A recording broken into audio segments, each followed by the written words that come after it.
Hello, everyone. This is Bernie Burns. And Jeff Ramsey. I'm Joel Heyman. I'm Matt Hullum. Gus Cirola. Nathan Zellner. And this is the very crowded commentary for Red vs. Blue Reconstruction. Out of my way! And this is Red vs. Blue Reconstruction. This is actually the first time that I'm watching all the episodes glued together as one big thing. And so this is I see here we have episode 1 starts us off, and we don't have the trailer. Nice titles. We don't have the trailer tacked on here at the beginning, even though our trailer is kind of like, The prologue, yeah. we would say. I like the word prologue. Someone use prologue instead of trailer. Sounds more professional. Well, I like You know where the term trailer came from? It came from the fact that when they saw previews for movies, they came After the movie. Yeah, but they don't do that anymore. So why do they call them previews? I guess they do call them that. Nowadays, those are called ads. That's right, they're called ads. You guys just stupidly talked over like the biggest shot we ever did, by the way, which was our big 80-man shot. But we've talked about that shot a lot amongst ourselves already, and nobody else wants to hear That's a what good we call. say about that, right? I should say that the speaker is on screen right now. The speaker, the voice on the speaker is Martha from Chocadero. We got her at the last second. I think she says some pretty appropriate stuff and then some really inappropriate stuff that we had to cut out. It's all about like landing your planes and reporting for duty, and then something about violating somebody else. So, Well, it's going to have to be on the DVD now, right?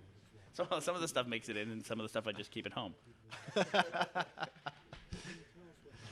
And here's first appearance by Asaf Ronan and Michael Joplin, You know, I two think actors Michael- that had never been in Red. Well, no, that's not true. Asaf had been in Recovery 1, right? Yeah, Michael. I think we talked over each other. I think that Michael Joplin guy's related to Janis Joplin.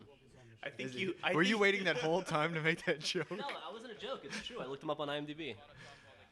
He is related to her somehow. Oh, so you were waiting the whole time to point out that fact. That's pretty cool. I want to You're know how not many related people to- who are listening. Who are you related to that anybody gives a damn about? Janice Hullum. Oh, okay. I actually related am. to his sister. I think we all But care about that. I wonder how many people actually know who Janis Joplin is now. She's the one that sang Bobby McGee before it was in the Mercedes-Benz commercial, and they had somebody redub it, right? Right. Yeah, let's not make sure not to give Michael a copy of the commentary now that you said that. But I like that Jeff defined us talking over each other as Jeff unsuccessfully interrupting 3 times in a row. But let's go back to the first shot. We talked about that first shot that Jeff mentioned. It took us, like you said, like 3 seconds to get off track. But that first shot that we did was, how many characters did we have on screen in that one? We had 72 or 80, right? Something like that?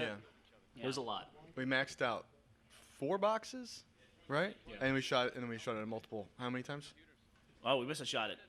We must have shot that thing like 5 or 6 times. Yeah. So we had a maximum of 16 people in a group, and then we did what we did was we cut the actual real estate of the frame into like slices, and then what we did was we got 16 people on the left side of the screen, 16 people in the middle of the screen. These are all different games, and then just glued them all together. And we actually had some help with that. We had the guys from Leet World help us with that, from Smooth Few Films. They were up here for a little bit. I don't know if our production process is as smooth or as fun as theirs, because they were out. We had so many boxes we couldn't be all in one room, so we had some people out in another room on a different box, and they were the ones in the different room. And every once in a while, we'd have to come into the other room and go, "Hey guys, we're gonna do that shot again," and they were just looking at us like we've done it like 20 times already. I'm giving you signals that you're hitting the table. Anyway, Yeah, you can hear that? Yeah, I can hear it. Can you hear that? Yeah, I can hear that too. But yeah, I get excited when I talk. Apparently, I never knew this. Matt's related to Khrushchev. That's the famous person he's related to. No one knows who Khrushchev is. Although Khrushchev and Janis Joplin did have that great duet album, so Well, we should pick that up. I think Well, she don't slept forget- with him, actually. That's right. One of our recovery agents was actually played by Daniel Khrushchev. He's related to him. He was like in the backup singer in his band. But we had on that shot that we did, you actually went through and added a warthog that runs through the thing, like through the trench in the middle of a hall. That kind of glued Right. all the different little slices together. Right. There was at least one warthog and maybe a mongoose or some other stuff that goes to that trench. And I think there was even some stuff that we couldn't use just so the timing didn't work out exactly right. That was cool, like other vehicles or other guys in different quadrants of the screen. But overall, it was like Bernie said, I think it was like 10 to 12 pieces of different shots all put together to make that one big thing, plus doing it on 5 boxes, all maxed out, 4 boxes, however many it was. 4. Yeah, it reminded me actually of early days when we first started doing Red versus Blue, like where it all started when we have before Halo was on live, and we had to drag our boxes over to everyone else's house, and people were in different rooms, and we'd be yelling back and forth, you know. And that's kind of how the Red versus Blue all started. Was from those LAN parties we used to have, where we'd be screaming at 3 a.m. about, sniping on Sidewinder. No, the dialogue is derived from the yelling back and forth in the rooms, right? Yeah, well, we've never actually had to record any dialogue. We're still going off of the audio recordings from those games. And just by some weird coincidence, this is it all worked out. Formed a story. Yeah, there's a story there that we didn't realize. And we're getting close. Now we got Washington talking to the counselor. You guys want to talk a little bit about making counselor and actually having a character on screen that's talking and looks like an actual real character as opposed to, say, like a Vic from the original Red versus Blue? Well, Nathan could probably talk more about this than I can, yet I'm talking at the moment, so I will continue. We shot Counselor in Crow's Nest, right? I think. Yeah, he was a background character Yeah. that we just kind of stole and got a plate of him. So in campaign, we just went in there and paused it and found this shot of him and just basically sampled him out of the game and sampled that background he's in, which he's not in the same place where he appears in the campaign. We just kind of moved him over and repositioned him. And then Nathan went in and Just to use some lip sync program to kind of lip sync the actor's dialogue to it. He made animated him look his head and angrier shoulders. because he had like this kind of dumb expression. Yeah. So it made his eyes a little bit squintier and kind of gave him a little bit more attitude. Yeah. And then Asaf, of course, provides the voice. And he had previously provided that voice in Recovery 1, but was completely off screen. So it was fun to have him, appear in this one. The first episode, we have visual representation of his character. And Asaf is really fitting for that character, too, because he's an improv guy. And so, like a psychiatrist, he's always doing this open-ended thing with you, where he, whenever he talks to you, he leaves it, like, open. In fact, he even has a book, it's called, what's it called, like the and-then theory or something like that? He's the master of the uncomfortable silence. Because he wants to see what you're going to do. He once gave me an uncomfortable hug in the coffee house downstairs from where we work, and I really didn't know how to react to that. It was even weirder when he reached in my pants pocket in the middle of the hug. And suddenly you lost $20. But and now we're on Halo 2. When we did the transition from Halo 2, I was watching Joel the other day working on some of our Halo 2 stuff, getting it ready for Xbox Live Marketplace. And you look at it and you go, wow, it looks really good. But then we had that one shot, we go from Halo 3 to Halo 2. It's It's shocking. yeah. Jarring. Yeah. It looks like you're looking at Halo 3 like through a full fishbowl, like through water. And I made a comment in my journal when we cut to Halo 2 at the end of Episode 1, and they said, oh, they're going to be shooting on Halo 2? I said, yeah, but we're only going to be shooting for 17 of the 19 episodes. And people took that literally, that like we would have 17 episodes on Halo 2. Which we actually were, but then we cut it once people reacted negatively. We had to do some switch ups. The power of internet forums right Which is there. funny because the remaining 2 episodes, they were going to be on Halo 1, right? That's right. Progressively moved back into Marathon over the course of the The season. fans got enough signatures on their online petition to effect some change. Yeah. Internet petitions, they really work. Has an online petition ever changed anything ever? I think supposedly they claim that the Firefly movie was made because of an online petition, so that makes me hope that online petitions never work again. Also, I think the McRib, coming back annually for its, repeated encores is because of the McDonald's forums. People By the are just way, up in arms about that McRib. You know the McRib is back right now. Is it as we really? speak, yeah. Is it? I'll see you guys later. We should go get it. There's one in one of the McDonald's in North Austin has it. It's also, I just read, huge in Japan, the McRib. It's become a phenomenon over there. Well, you know how those Japanese people eat. They're all fat. Red versus Blue Reconstruction commentary brought to you by McDonald's. Gus is trying so hard to say something. Come on, buddy, do I don't it. want to say it. I can't. No, come on, it's get not it out. commentary appropriate. Everybody wants to hear. I hear that in Japan it's called a McLib. Oh my God! Wow. I get. Edit here. I guess you can get away with that because you're a minority, but Jesus. That's all right. He's half Korean, so. That's true. We have a theory that Gus has that. By the way, awesome moment where Sarge pops Yeah, up. that made me laugh so many times. That probably was like I think the hardest we've laughed, like just seeing that thing pop up. And that was Nathan that did that. Like we had this in the script that it does where that Sarge has these cutouts, and his pops up, and then he's an actual real person. To me, it was a cut going from that to the real Sarge, where all of a sudden he's just there. Well, it goes up so ridiculously Yeah, that swinging. little sway he has is awesome. But we have a theory in the office that Gus has one good joke a week, and when he gets it, it's an awesome joke. It's true. I wouldn't say it's a week. It's like one good joke a quarter. I've been on a monthly track lately. I feel like. Well, it's an average. It's an average. So he's you might get 2 over the course of a day, 2 days. But you have to average those out. That's true. Well, the good news for the audience is that after the McRib joke, it's still coming. So, It's in there somewhere. Hopefully, it'll come out during the commentary. yeah, anticipation. Gus is a good performer. It's all about anticipation. He'll start to tell the joke, and you're like, this is it. This is going to be the one. And then, no, maybe not. Maybe not so much. I like to keep you guessing. Gus is always good with the microphone, though. Gus is, I say when we go to, conventions or anything like that, Gus is great in the, any kind of panels that we do or anything like that. You and Gus in general, Jeff, you and Gus tend to be the guys who are, drunk and entertaining the crowd, and I have to sit there and just tell, boring, dry shit. Well, I like being drunk. yeah, we try. What are you going to do?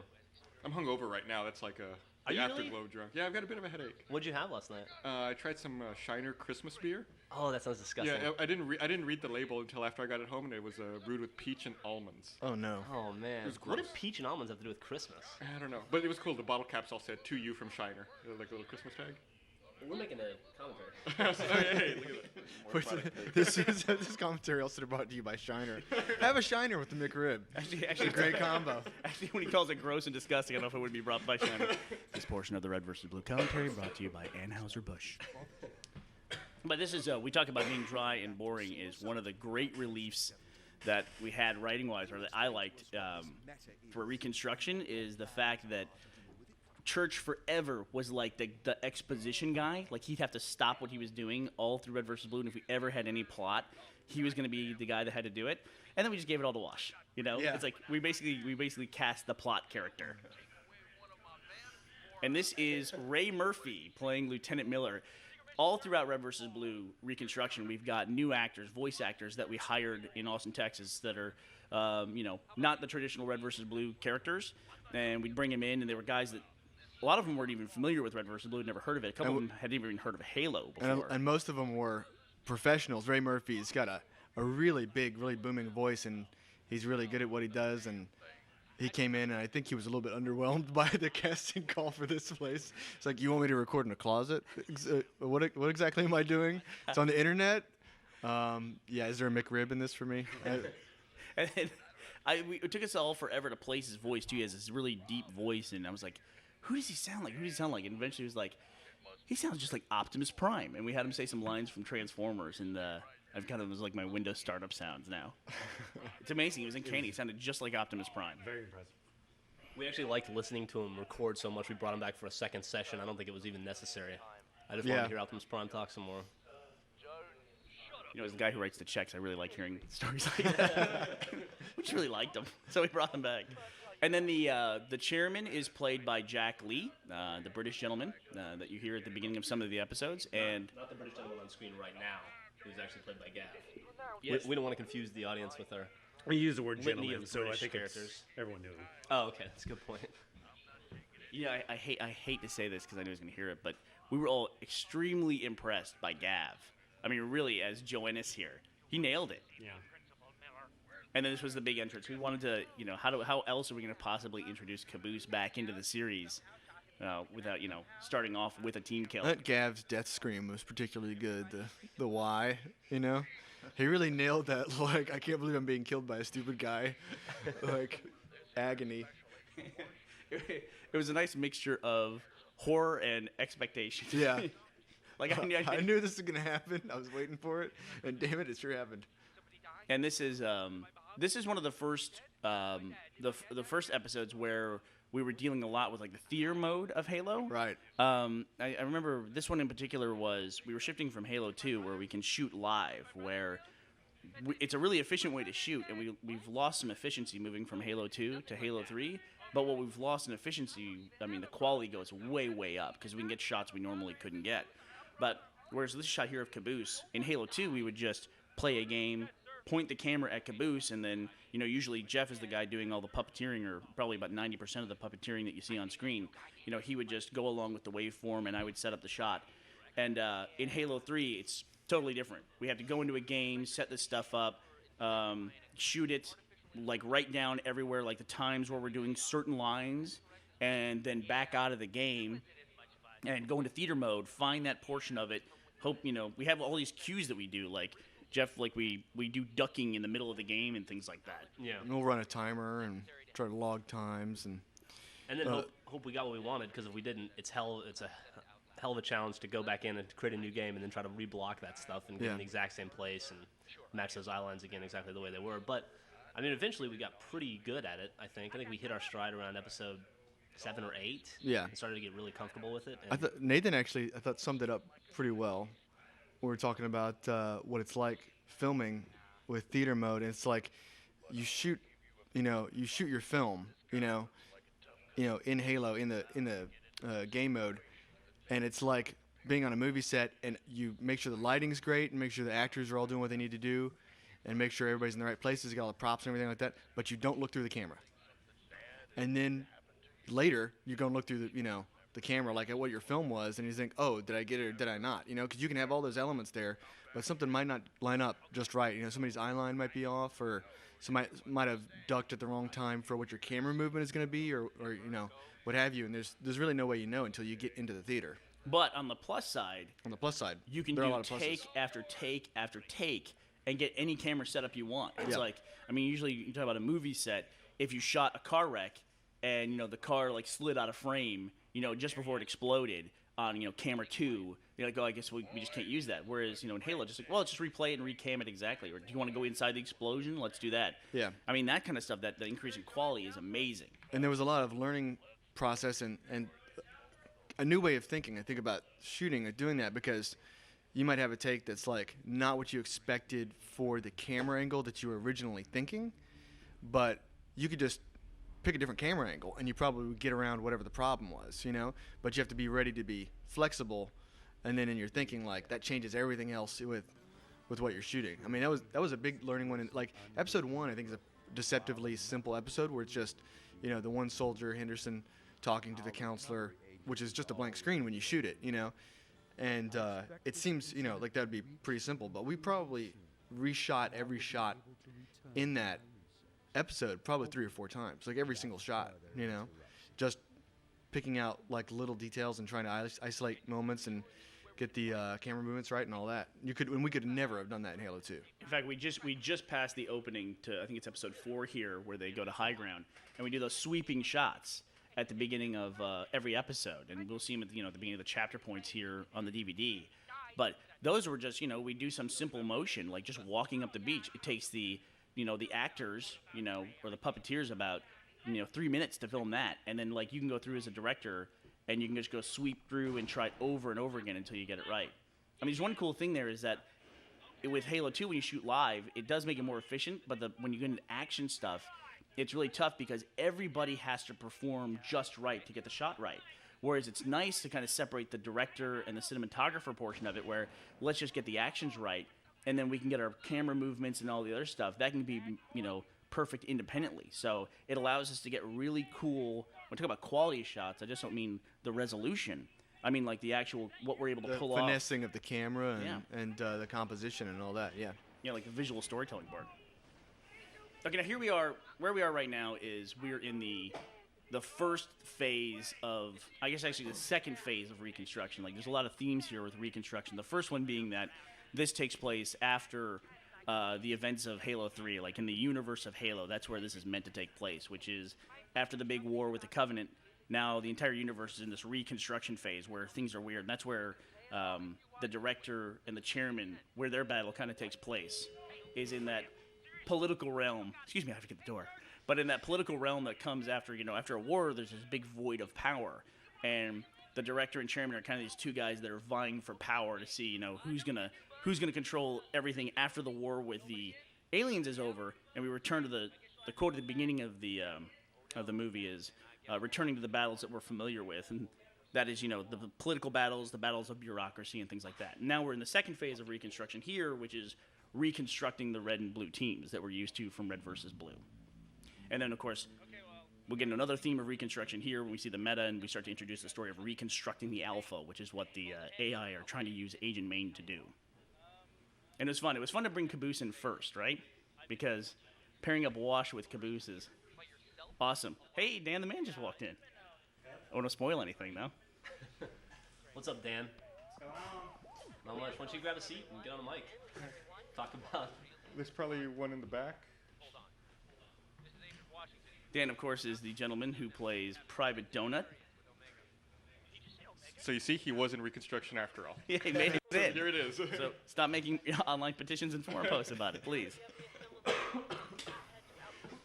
And now we passed some visual effect shots. I mean, we talked about while we were making the actual episodes, we did put some of our visual effects how-tos or I guess behind the scenes little featurettes that we did. We put them online, but one of them ones that we did specifically we already passed, which was meta changing colors at the end of episode 3. And that was just a new thing that the Halo 3 engine gave to us, was the ability to modify the leader characteristics of different people. Like, Forge is great because we could actually finally have weapon sets. Weapon sets were a big deal on Halo 2. Yeah, really. And that was actually a pretty kind of a complicated way to achieve that. And I thought it was pretty inventive the way you figured it out. You want to talk about that? The process of changing colors with them like that? Yeah, well, I want to have some kind of chameleon effect. And really, I mean, we finished Red versus Blue Season 5. We finished that in July of 2006.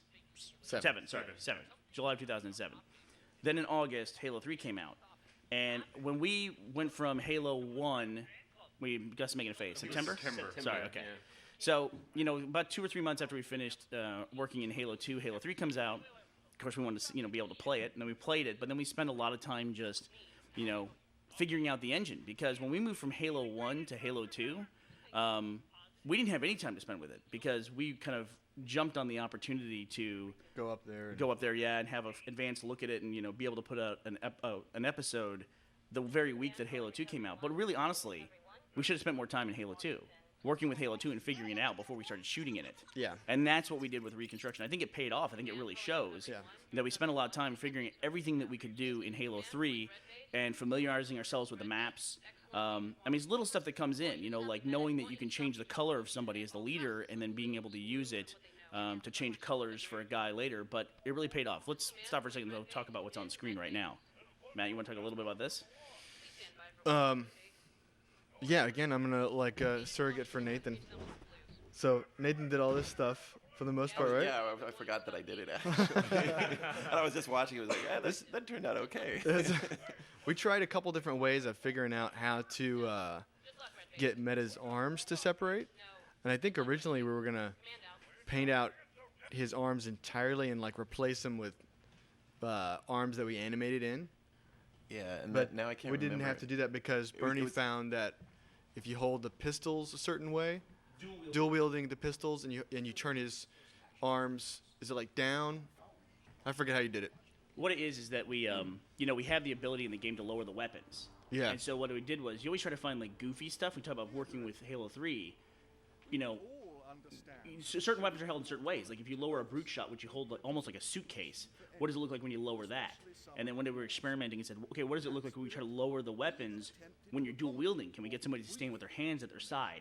And the answer is no, you can't do that, but you get some kind of wacky, he holds his hands out in front of himself, and if you look left and right, he does these machinations almost like steering a steering wheel, and we were able to get his hands out in front of him. Of course, Nathan still had to erase the guns from his hands. I forgot I had to erase the guns. Yeah, I mean, but a lot of the effect shots in here, it's a good, there's a lot of stuff that you can do in the game that we used, and then kind of, coupled it with stuff that we did in post, like After Effects and stuff like that. So, the meta changing colors and stuff most of that is done with in-game tricks, and then we'll go and finesse it afterwards.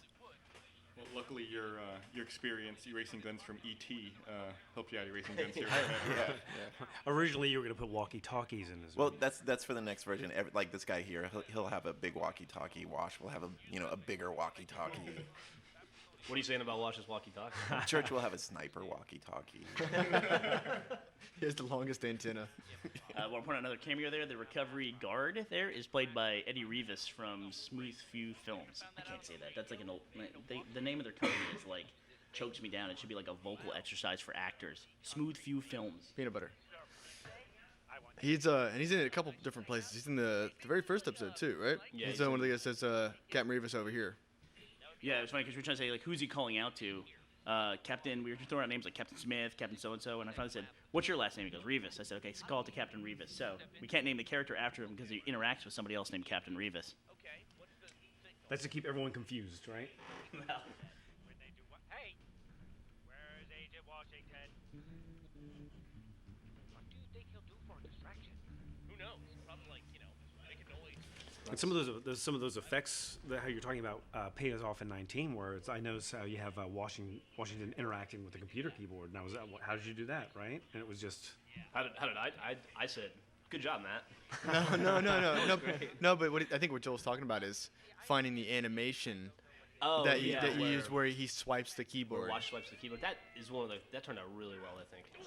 And the way we did that is actually we just had him hold a plasma pistol, and I think he held it down, and then melee attacked, and it just makes that really cool like Punching motion. punching, Yeah. oh shucks kind of Yeah, thing. we should have had him say that when he hit the computer. That would have been a better scene. Turns on the shield and says, "Oh shucks, everybody." to me that was one of the funniest moments that just happened right there. Was when Church hits the warthog and all you hear is the thump. That was great. And that was one of those moments. Bernie has a few moments when he's writing Red versus Blue where something will come to mind, and he'll be talking about this moment, for a while. I remember in season 1 when he came up with the idea for It Doesn't Seem Physically Possible, and somebody getting beaten to death with a skull, and he was talking about that forever and how cool a scene that was going to be. And then it was a while, several weeks until he finally got the opportunity to plug it in. It was the same thing with this, talking about having Church fly through the man cannon and just roll across the ground and finally end up hitting this Jeep. And it's just so much fun to see those ideas come to fruition finally, and like especially with Halo 3, like the way you can just massage those moments. I mean, talk about like reshooting stuff. Like every single one of those shots of Church tumbling through the frame was just we could be so precise with it. And that was one of the things that was put in later in the episode, if I'm not mistaken. I think that was one of the things. It was one where Bernie had worked on that separately. Yeah, and was just like had it just sitting there ready to go. So and it was like I think you're right. Like the episode was done, and it's like okay, this moment's completed too, and you put that in. No, this is kind of a sad moment. This is a sad moment. This really turned out to be one of my favorite. We're on the scene here of Sheila and Texas playback. If you can't hear the audio underneath us, but this turned out to be one of my favorite scenes, I think, in the whole show because we worked really hard to try to thread in some dramatic stuff to give the story some resonance and really raise the stakes. And also it heightens the comedy too, I think, because I think you have the lows and the highs, and you go through different things, and when the comedy comes and you have those relief moments, they mean more. And this was a big moment of suspense and tension, and it's a little bit hard to plot out because it's just like three guys standing there listening to something. But I really like the way that it turned out, and you think even Andy's silly jokes in there don't detract from it too much. Yeah, I think Andy sells it for me. And you gotta give Kathleen a ton of credit. That was a tremendous performance by her. Probably her best performance so far. Yeah. She really nailed it. Yeah, she did. So. I'm getting And Yo thinking Mary about it. too is always on the money. Yeah. She's like first take Yo Mary, man. First take Yo Mary. She's really great at that. Playing a robot tank. Yeah. So then the visual effects for that scene were fun to do. Nathan worked on the monitor and the lights on the computer, and we found the computer on. I'm trying to remember. I can't. I mean, What was the map? It was one of the new maps, right? Wait. I should have studied before we did this. Was it Lockout? Just say yes. No, Yeah, it was, lockout. Blackout. Blackout. Blackout. Yeah, that's where it was. Yeah. And that's one of the things with the visual effects. Whenever we do a computer or something, we try to use an element that's already in the game, so it doesn't feel Like it's coming from a different world or something. Exactly, and we'll try to take a monitor that's already in existence and put text and picture over it and kind of marry it with the downed Pelican and Valhalla, and kind of like it helps keep things consistent. So it's kind of as opposed to like building something and having it kind of. I mean, we do that with our PSAs. We'll throw in. The PSAs are the right way to go with that, because you want stuff to be just come out of left field for the most part. I mean, and look silly, Well, I guess hopefully if people are listening, what they're realizing is that if there's anything cool, any special effects shots that are awesome, that it's all Nathan's doing, and he's long forgotten about it by this point. I should be taking credit for more of these shots. Nathan doesn't remember. I wanted to point something out there. We're talking about special effects. That was a really dark section of the map over there. And what we used to do when we dealt with shadows in Halo 2 was we found that lighting effect that we've talked about on probably every DVD commentary by now. I'm not going to bore people with it. But we've lost that ability in Halo 3, which was weird because when we did the beta, it was there, and then it just for whatever reason didn't make it into the final build. But we discovered that it's kind of a bug. Yeah, kind of a bug, sure. Which is just to refresh people's memory real quick. In Halo 2, the lighting effect, if you stood in the light but another character wasn't looking at you, then you move over to a dark area, you retain the lit up state when the other character looks over to you. So we would use that to light up characters. Which in dark areas. As long as the character with the lighting didn't move. It was If he moved in the shadow, he immediately lost it. The new lighting took effect. Anyway, we used the hell out of it in Halo 2, and it worked for us. But it also did kind of look weird to have this really dark room or really dark portion of the map, and then like a super lit up pink donut or caboose. And one of the things that we did gain from Halo 3 is while we lost that lighting trick, we got mongooses which have headlights on them, and those headlights we were able to use as like roving camera or roving portable lights, and they worked really well, and it added a much more realistic lighting. They're your gaffer. Yeah, they're like a gaffer, absolutely. Yeah. And we used that a lot. We did, yeah. That scene in Valhalla next to the Pelican would have looked totally different. Yeah. Without those lighting tricks, and then we use it a lot in Standoff and a lot of different places. You'd be surprised often it comes in handy. This episode I think is one of everybody's favorites. It's got some of I think it's got some of the best dialogue and also some of the most impressive visuals, probably, in the whole series. And speaking of dialogue, we're coming up on that was the worst throw ever of all time, which I think is maybe everybody's favorite moment from, or certainly one of our favorite moments from the season. Yeah. And that was kind of ad-libbed, improv. I yeah, think. that was. That was Shannon. Shannon did, I think, a really great job. Here it is. Of all time. Not my fault. Oh man. Someone put a wallet my way. Like how it's shot so where it's in we the watched it. where it's in the foreground of both of those shots, so its presence is. Yeah. So the thing with Shannon is he did like Jeff was saying, did a lot of work on did some ad libs and really made that moment his own. I think with the worst throw ever of all time, and did a lot of stuff like that. But I think his job on this show is deceptively hard because, like Bernie said earlier, a lot of the show was exposition that he had to carry, and he had to do so in a way that didn't make his character come off as dull or stale or just pale in comparison to the other characters that we all know and love already, who are all funny and all have their backstories. And he's the new guy. He could easily kind of get swept off to the side and just be the guy that's He really sort of controlled the tenor of a lot of the scenes. and he had to be the guy that was like driving the story forward and providing a kind of grounding element to the entire thing, but still come off as interesting and likable and somebody you wanted to know about and see win ultimately. And I think he did that. I think it's a real credit to him, and it's one of the nice things about Reconstruction that we really didn't deal with a lot in the proper Red versus Blue is that in Reconstruction we hired a lot of actors, and with the exception of Joel, the rest of us are just a bunch of idiots, with no real acting experience. I mean, Joel's an idiot too.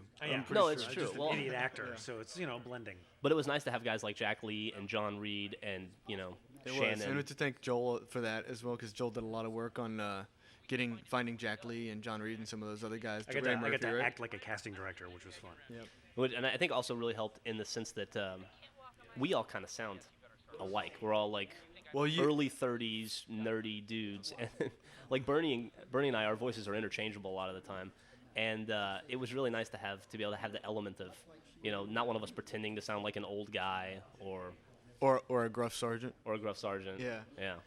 In the end, it really worked towards the story. Yeah, for having sure.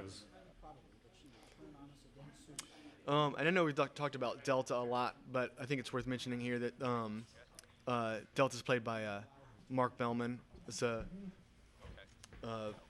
friend and family member of Bernie's, and he's another guy that's like, bam, one take every time.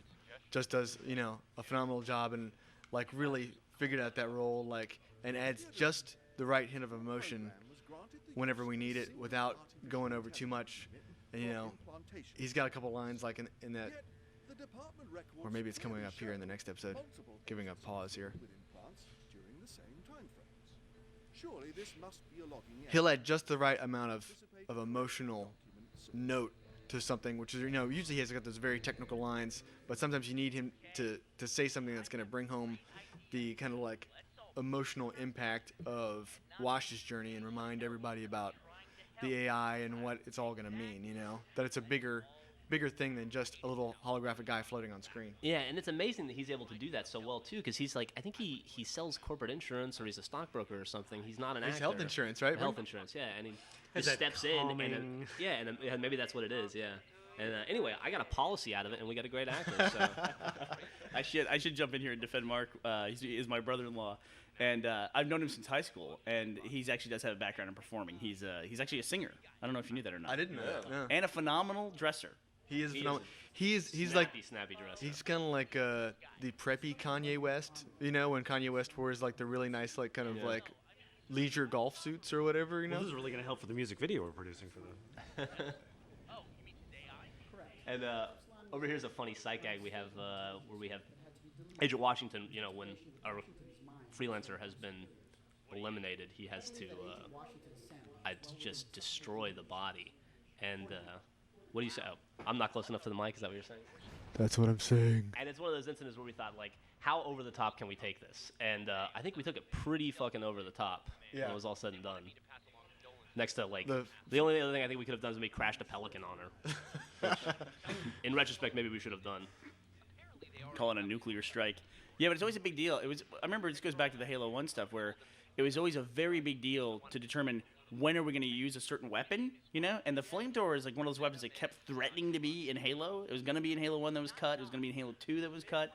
And then finally made its way to Halo 3. And it's like, then we just wasted on a dumb background joke, of him like running around with a flamethrower burning up dead bodies. So, I mean, Reconstruction, it was, look at Halo 1 stuff. We stayed on Blood Gulch forever, Yeah. Reconstruction, we used 2 maps in the first episode and then just started running. Unfortunately, we used to laugh with Shannon that he had so many lines that were, okay, let's get going. I mean, Yeah, it's like, that's right. let's get going. Like in this episode, let's get going. They walk 10 feet, and then they go, okay, let's get going again. Come on, let's move. I think poor Shannon, he had to find out 15 different ways to say AI and how to go from one place to another. Yeah. If there's probably if there's any one major difference between Blood Gulch and Reconstruction, in just like a very general thematic sense, is that Blood Gulch is very much, situational. They're there dealing with one environment and they're not really moving around, And Reconstruction is always like Bernie said, it's like, gotta go. Keep going. We're going somewhere. We're always moving. It's time to go shopping. Yeah. Time to go shopping. That was cut. That was scene cut. Yeah, that's right. And then this is where we first introduced the recovery beacon as an actual sound, a design sound. And this became important because we wanted it to be distinct, and we had talked about recovery beacons even back to Recovery 1, but we never actually played one on screen. Wash always showed up after the fact. And so this was a really important thing, because then later when Wash's own recovery beacon goes off at the end of the movie, it was going to be important, that like, he's in trouble because his recovery beacon is being received there at command, and he's actually there being killed in command to see it. Way to spoil the end of the show. That's what I'm here for, buddy. I hope everyone didn't. What? I hope everyone watched the movie without listening to the commentary. Bye, first. Dan. Happy Halloween, Dan. Oh, and hey, congratulations in person. too. Yeah, I'm having a baby, everybody. Hey! We're super excited. I was too busy fucking to be in this show. Leave on a high note. That's awesome. That's showmanship. Yeah, I know. You can want to laugh from that guy, I guys. know. That's incredible. I'm taking notes. But we should probably just end the commentary. I don't know if anybody can talk to that. I don't know, everybody. You know, one of the things we should probably talk about, we've talked a lot about it, the differences between Halo 2 and Halo 3. Another big difference is Halo 3 gave us the ability to use different armor permutations, and which is something that we never had. We always had to rely on just, primary colors telling the difference between our characters. And we spent probably a week just going through different armor combos and trying to figure out what would be right for what character. And for a while there, every character had some sort of a modification. That's right. But when we sat down and started to film and look at it, it just didn't feel right to us, and we really toned that down. I think Griffin Simmons, both and Sarge were all going to be different, and we ended up just taking them back to the normal Mark V armor. Yeah. Or Mark 6 armor, sorry.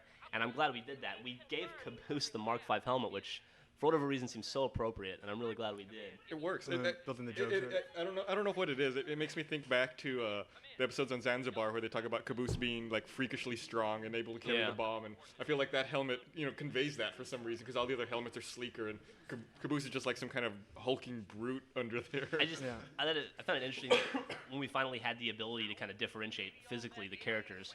It just didn't feel right. One of the things that Bernie mentioned, I think, when we were working on episode 1, when we were looking at Private Henderson all the time, Private Henderson has that ODST helmet. It looks like all the ODST helmets, like people are always frowning because they have that upside, or they have that curvature on their visor that makes them look like they're always upset. They look like they have that Prince Valiant haircut, And I always think of No Country for Old Men every time I look at an ODST. That's funny. And Jill mentioned who played the voice of Command, who we just heard in that last scene. Have you all talked about her yet? No. That was Lee Eddy, who plays the voice of Command. She was also the voice of Command in Recovery 1. And then South is played by Shanna Merlin, who is actually Shannon's Improv partner. They're an improv team, and so when we used them for Recovery 1, that was perfect. And then here we have Delario and Burke, as played by Chris Burke from This Spartan Life, and then Frank Delario, who's part of the Ill Clan, which is like one of the original machinima groups going way back to like Quake movies. Yeah, back to the 60s, pioneers. And also Paul Marino, friend of Rooster Teeth, is one of the original Ill Clan guys as well. So that's how we know all those guys. They did great jobs. We just saw Meta. Jeff was just talking about the armor permutations there, right? And we saw Meta appeared, and he has that H chest plate. But the way that Meta is supposed to look, he has as many armor permutations as we could possibly get on him. Yeah, because it's like a patchwork, and he's cannibalizing from all these different freelancers, and so we wanted to kind of convey that physically. And I think it turned out pretty well. It was like, how crazy can we make this guy look? Yeah. How like mixed up and just kind of patched together. And I think we got about as good as you can do. One thing we dropped from the series, or just really didn't get a chance to explore, was the idea of the Meta changing his armor. Changing his helmet. Yeah. Yeah, as he went along, And I remember we talked about at some point having him pick up different pieces of things from different freelancers or soldiers that he had killed. And the helmet was going to be a big thing as well. So. Yeah, it would have been great if we could have had, like different leg pieces and things like that. Really made them look super patchwork, or like different colors on different limbs. Yeah. We tried to do as much as we could with like Sorry, I think we thought about doing that visual effects at some point too, and just decided it would be that would be too much work. Man. Nathan, you would have gotten even less sleep. I dodged that. You would have forgotten about it by now. So it's no big deal. One of the consequences of us using all the different armor permutations that we did, especially the ODST guys and Meta, is that stuff's unlocked in Halo.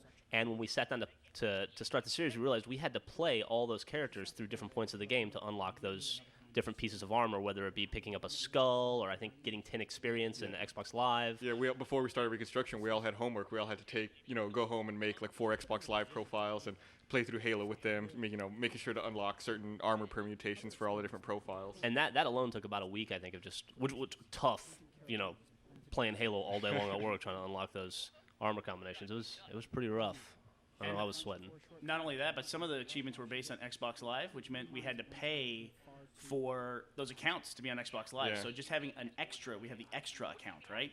And that's like, $10 to it's $10 just to register on Xbox Live. So we can play to the point where we get an ODST Like helmet unlocked. buying props. Almost. The ODST helmet is related to multiplayer achievements, and so they had to play on Xbox Live. So we had to have more ODST helmets than anything else for all the recovery forces, and so we had to pay for all those accounts to be registered on Xbox Live, which led to another problem.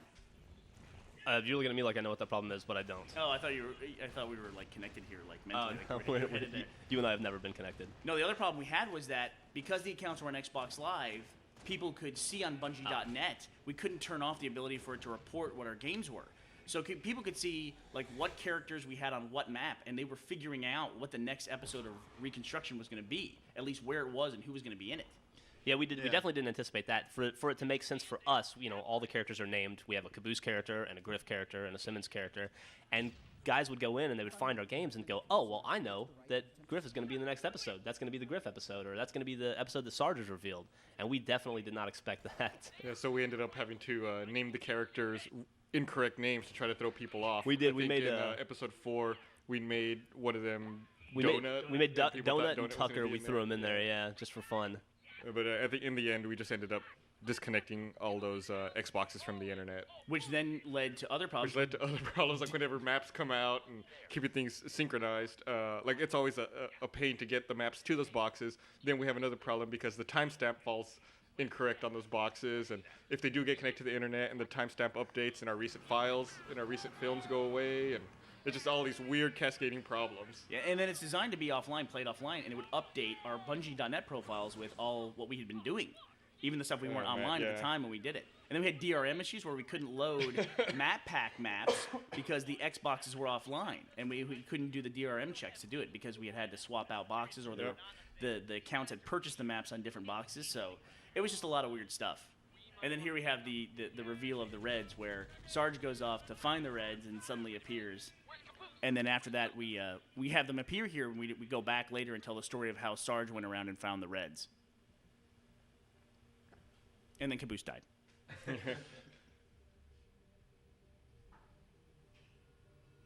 All right, Matt, this is a big shot here. Let's talk a little bit about this one. Man, this took forever. This probably took 2 days, but I had a great time doing it, and this was just like a fun process to figure out what some of the other AI would look like. And, we all talked about it a lot and tried to figure out, should we stick with just the Halo 1 armor model for all the AI as the base, which is what we used for Delta. We stuck with Delta. We started with Delta in Out of Mind, right? It was the first appearance of Delta. Yep, it was York's AI. It seemed like such a fun thing to do, to have a character out of context and, build the AI look around him that way. But then we had this opportunity to use, not just Halo 1 armor, but Halo 2 armor, and go into the game and find some other models. We actually have Halo 1, just normal human model, and Halo 2 human models in that little mix as well, to give everybody a different look, and then just going through and finding some different effects. So they're not all have the same glowing, starburst look that Delta has. They all have like their own unique thing, which hopefully ties in to what those AI represent. And I won't delve too deep into that, but I'm going to talk about that in a second with the sound design too. Okay, but there are definitely AI that we know of, right, in that circle, and ones that maybe we don't know of yet, but that will maybe. I'm looking for Bernie for nods to make sure I'm not saying too much. That what may be revealed in more depth later. Well, when we did the sound design of it too, is that I did the voice for all the AI characters. Matt, you did some temp tracks for it for placeholders. Yeah. But it was important, like for me as the voice actor, to do. Church as being the voice of all the different AI. Once we revealed that he's the alpha, and they're all little fragments of him. And then what we did was we just went through and made them sound computerized, but then tried to make them not sound like Church because we didn't want to give away the reveal, based on that. I'm sure the audience would have just said they didn't want to hire any other voice actors. But So it's like the AI or Vic. basically the AI or Vic, right, or Phil. But even going back to like season 1, Church was the voice of O'Malley. Church's voice, my voice, was the voice that Tex used when she was O'Malley. And even when she was possessed by O'Malley in season 5, we went back to using my voice for it, Church's voice for it. And then what we did was we just like made like little different characters that were based on this splitting theory. Like if you take like a multiple personality disorder, you always end up with a very aggressive personality, a very childlike personality, a timid one. And so we just did lots of different ones like that. I think the kid one stands out more than everything else. The lilting, like sing-songy. Yeah. It's the creepiest. It is the creepiest, yeah. So we just try to see like what were these, and it's supposed to be creepy. These AI are just like these like literally these sick personalities from the split up mind. And so, we try to build that in there, but at the same time you're always worried like, with everyone, especially some of the people on the forums in the Let's Figure This Out thread and things like that. I mean, they have over 300 pages on just like, our Church and Text Alpha, or Church and Text AI. They figured that out way before, but they were just trying to figure out how, And I think back during season 1, we had a twist with Tex, the first twist with Tex being a girl, and there was a couple people who figured out way in advance, and that was very demoralizing to us, I remember. But now it's great. I mean, we love it now, I mean, it's like, even though a couple people figured it out on a forum thread, most people still haven't figured it out. It was a big payoff in episode 16 when, we revealed Church as the Alpha. It's just great to know that people are that interested, that they want to spend so much time trying to figure it out. I mean, that's the most fun thing of all. Is that like not only are people laughing about the jokes, which is really rewarding, but they're like just so intently focused on the story. It's great, Plus, back then when people figured out the text reveal, that was a lot more disheartening because, like 2 people figured it out in the thread, and we only had like 5 viewers at the time. It was a significantly higher 40% of our audience. 40% of our audience saw it coming. I want to mention one other thing that the audience figured out, or someone in the audience figured out, is we just passed a moment where it appears. We showed the Meta's symbol, kind of like his personal logo, that's in the trailer. It's in that scene that just passed with Sarge. Right? Yeah, kind of like he's left his mark behind, kind of a thing. And it is a composite of Greek letters, representing AI's names. And someone in the forum actually figured out every single Greek letter that's in it. I thought it was a pretty amazing deciphering a bit. I love the fact that someone's got a tattoo of it. Yeah. Is that true? I thought it was. I saw a picture. So I saw a picture on the internet. That made me the fact, right? It might be photoshopped. This portion of the Red vs. Blue commentary brought to you by the Meta Logo T-shirt. I want to talk to you about Vermont teddy bears for a minute. Wear one while you're enjoying a McRib. That's a very Howard Stern reference, I mean. Thanks. I Vermont teddy hope I bears, got it right. I don't know. Heineken, 1-800 mattress. Let's get them all out of the way.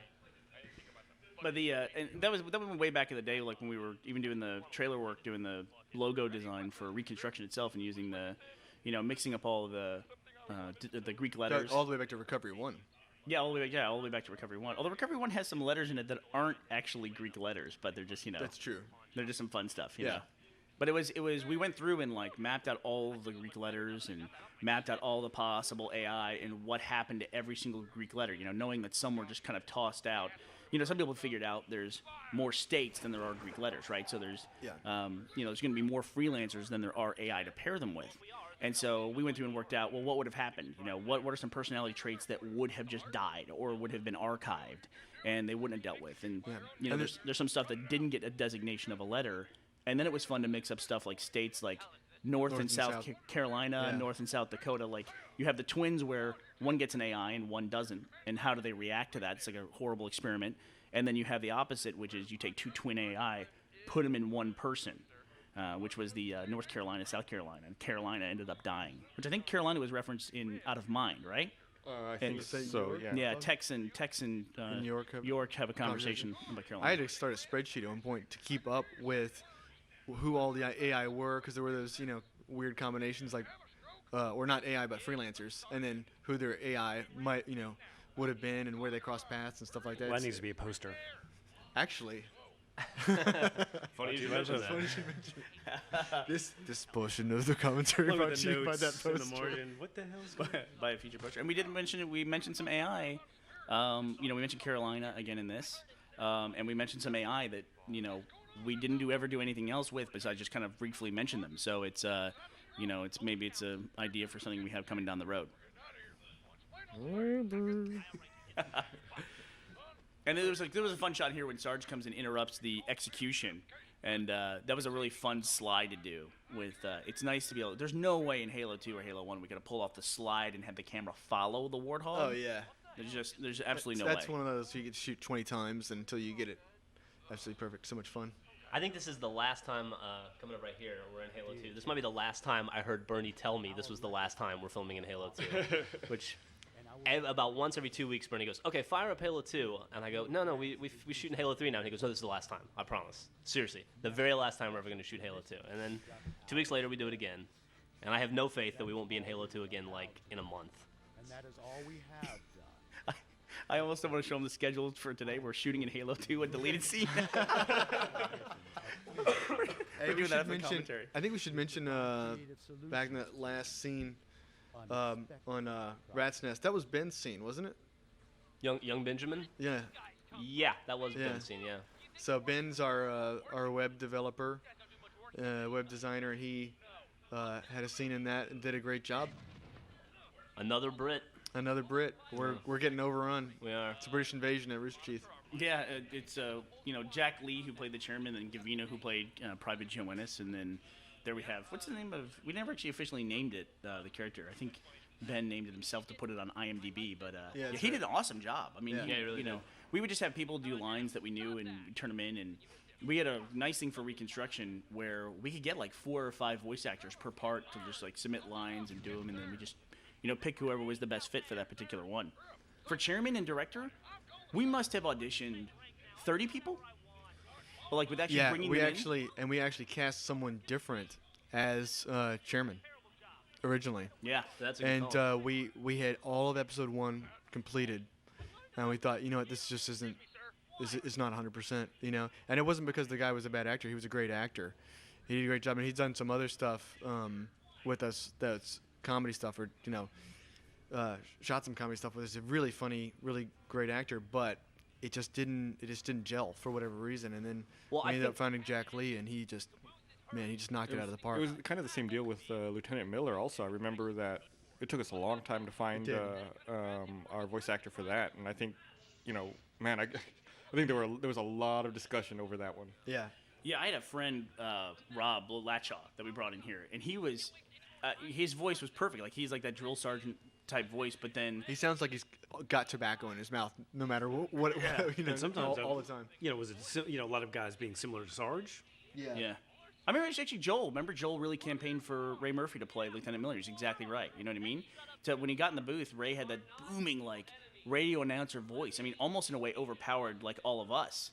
And that's not the main thing that we look for in voice actors now is guys that don't sound like us. You Yeah. know, and it's Which is why we have so many British people, I guess. maybe so. But I mean, really, when it comes down to it, too, is like our audience is also. I mean, we're like we would watch our show if we didn't make it, right? I mean, we're like guys in our audience, and so when it's hard to have the audience submit lines, like even for small parts, it'd be a lot of fun, but they sound just like guys like us, and we want to have a diversity, Yeah. And there's some character stuff that's important. Like now, I remember when we first put out the episode 0, the trailer for Reconstruction, and one of the comments I got was, or that I read online was, oh, they have a military guy with a Southern accent, with a Texas accent. It's like, how stereotypical is that? And I remember kind of a little bit of a stinging comment, but and that he was an evil Southern military guy. Like, Yeah. He was the prototype or something. and it seems like this thing that everybody does, where the guy in a movie who's the head of the military or has some military program is a Southern guy. But with our thing, once you get all the way to the end of it, you understand the origin of him and where he's from and why it's important for him to be for a place that would be Yeah. Southern. You know what I Yeah. mean? With everything that comes to pass, and you learn about his past, and everything that happens. It's very motivated in it. You know what I mean? So. It's funny, you get a comment like that, and I was like, at least for that one, I got to say, well, you'll see what's You'll coming. see. You'll see. Yeah. In your face, random internet dude. That's right. This scene that just passed with Wash and Church using the megaphone function of their armor was a lot of fun to record in post, like the effects, the feedback effects that we did for it, because it's just another example of how we've got all this new technology and have a lot of fun, and we do stuff with After Effects and sound work and all that, but occasionally we'll just do something that's completely low tech and it works out great. And for that, all we did was record it, I keep banging. I don't know what's wrong with me. I feel like Dan. All we do is record. We recorded that whole sequence with Church in Washington, and then we went back and played it over a speaker and recorded it over a microphone, just out, through the speaker, and hold the microphone closer and further away to get that feedback loop happening. Bernie actually just put like a pillow down in front of Matt so that he can't bang on the table. I never anymore. realized I was so emphatic about everything I said. We just passed another one. It was probably one of my favorite shots that we did in all of Reconstruction, where Meta picks up the warthog and throws it at Griff, and Griff's running away from it. And that goes back to using the engine before we decided to shoot in it, right? I mean, Forge, the first thing you think is, well, we can use sets and everything, and we can have our weapon sets exactly how we want them. But this is really like the Forge episode, right? I mean, this is, we actually use throwing stuff around in Forge, and you'll notice who's in shots and who's not in shots, because Forge is a team game. So Griff being orange, he can be in a Forge game because he's an orange team. But like Church is not really in some shots.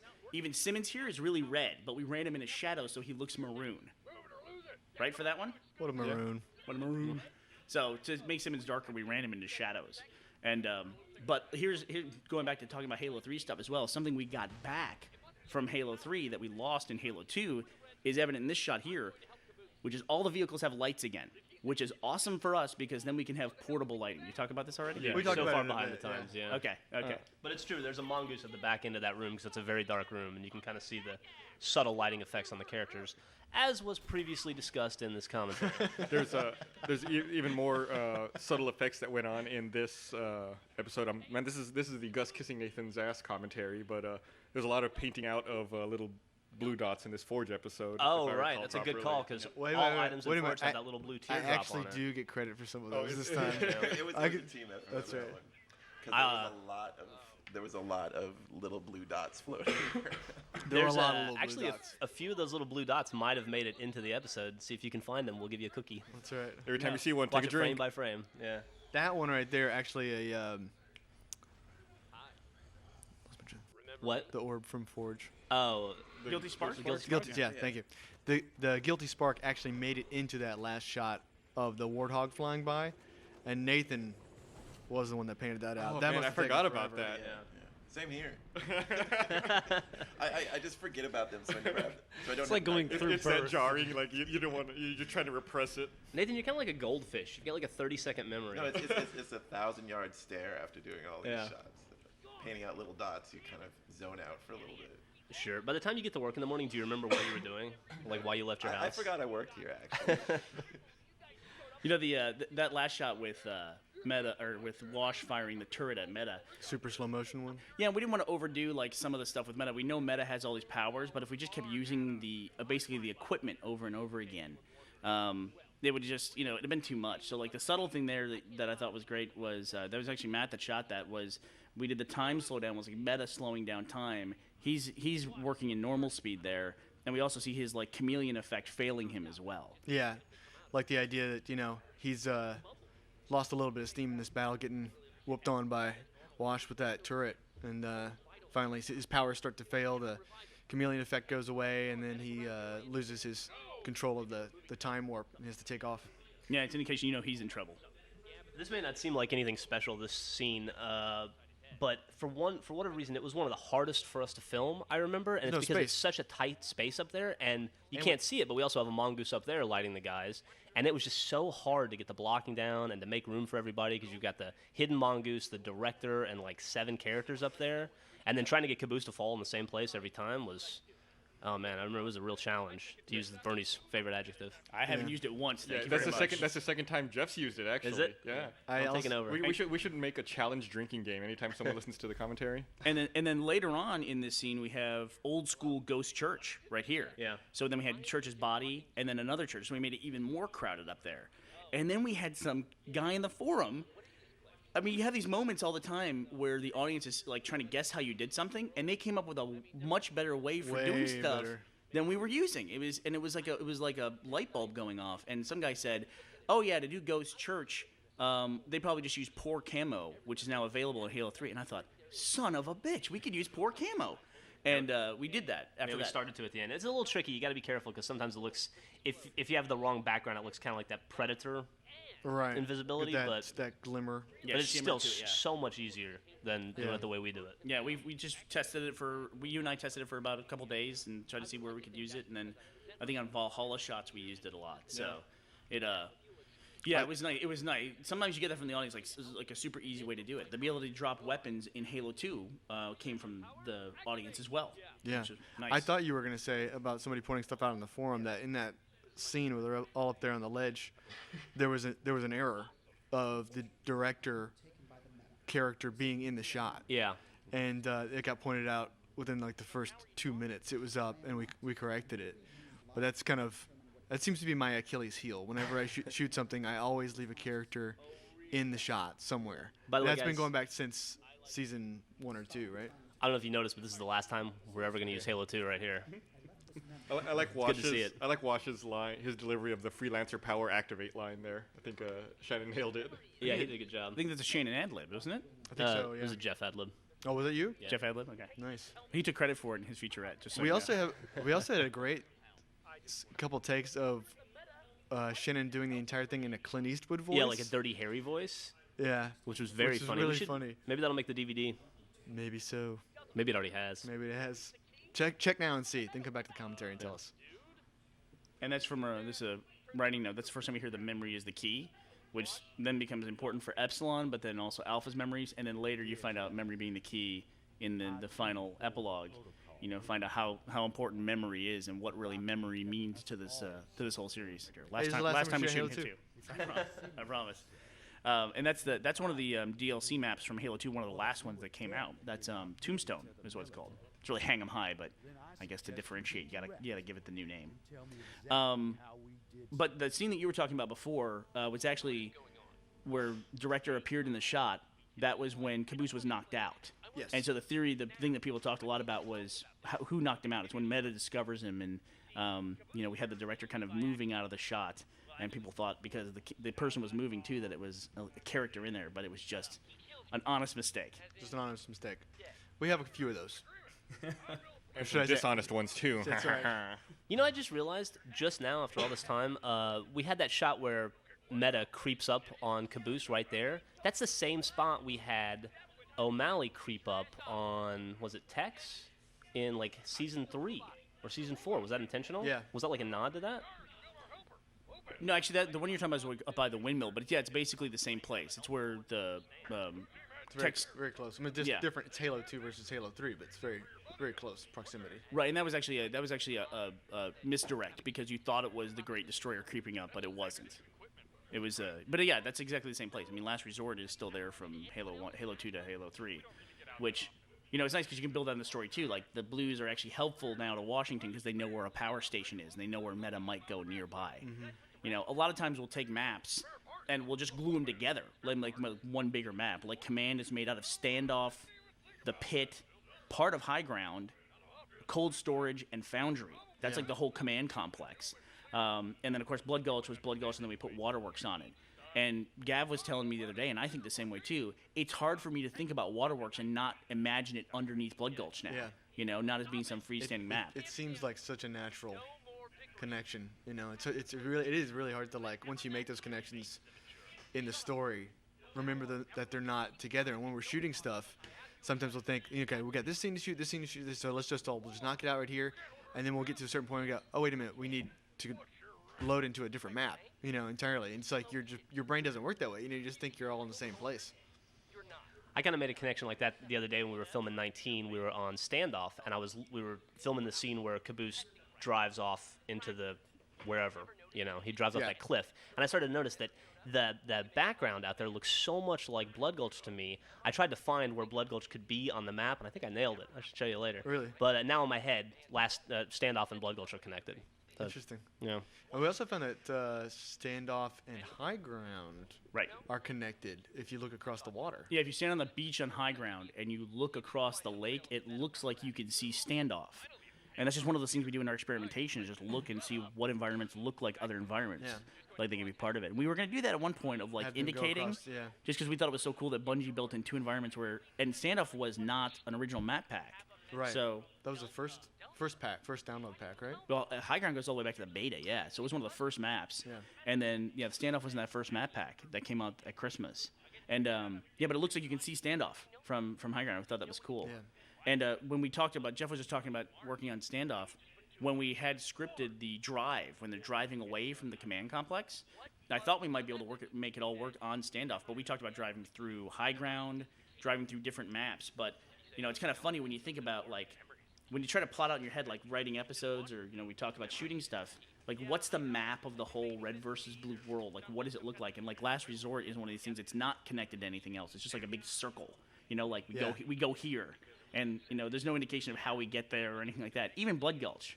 It's, how the hell do they get out of Blood Gulch? How do they leave? Do they climb up the walls, Or? Remember they went through the cave, remember? That's where Griff was standing. Right, they come out through the hole in the cave when they come Yeah. back from Last Resort, right? Yeah.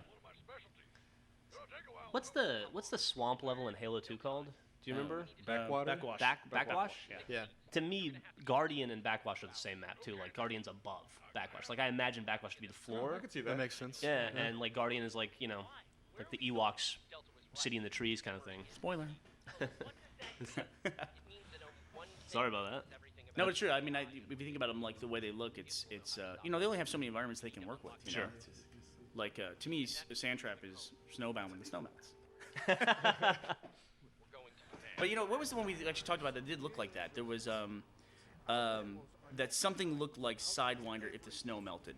Was that Blood Gulch we were saying, or something like early on?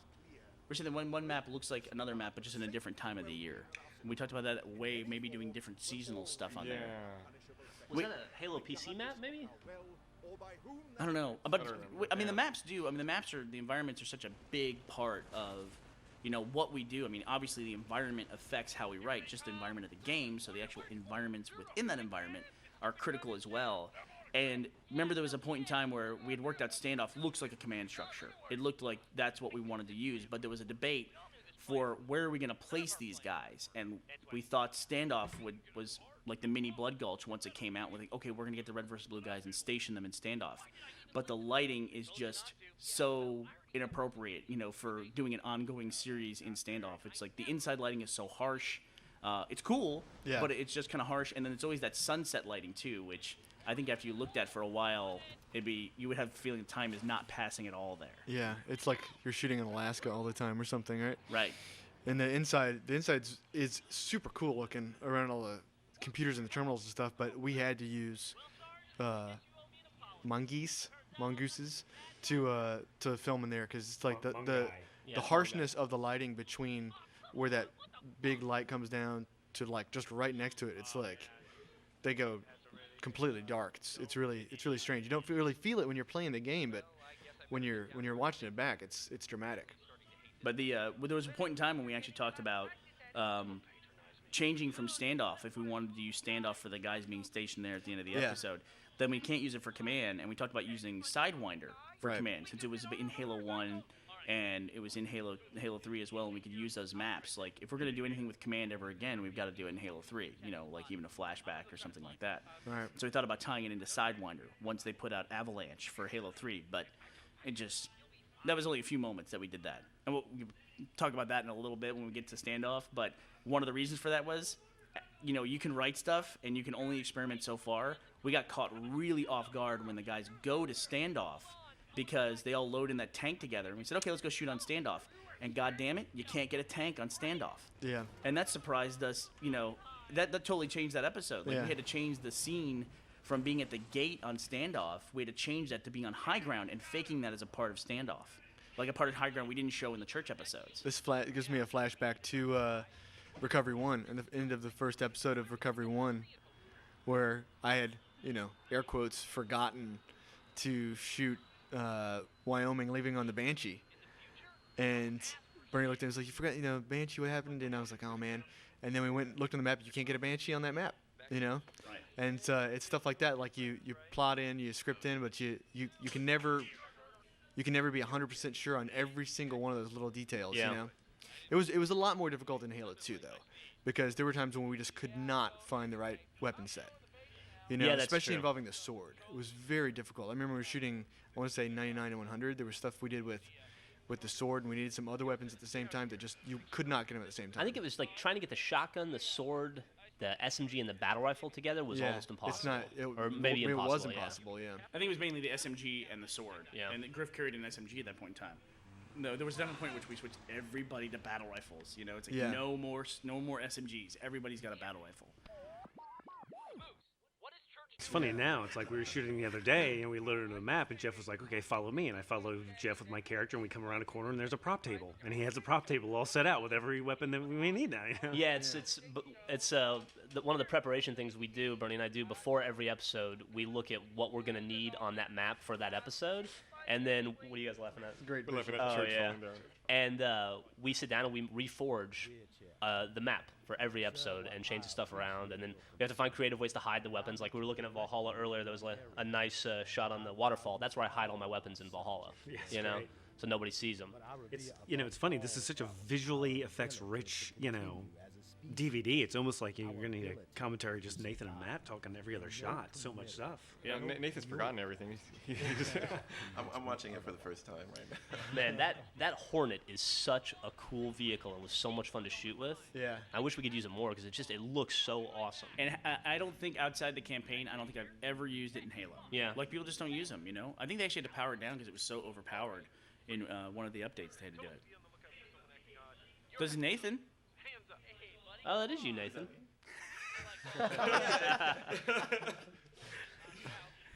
Did a great job there, buddy. Hey, thanks. Yeah, and this was important because we wanted to establish, once again, the body of text being exactly where it is for, later on towards the end. And so we wanted to make sure we came back and showed the feet of text laying on the ground there, for the epilogue of Reconstruction. And here's our use of poor camo on church. Yeah. Was this the first time we used poor camo? This was.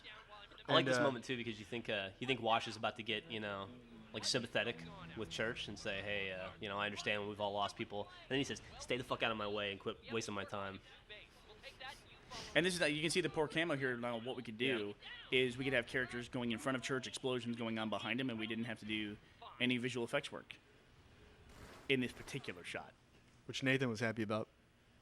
And then it was fun, like getting around the Hornet here, was to use the jets for like heat waves in front of the camera and things like that.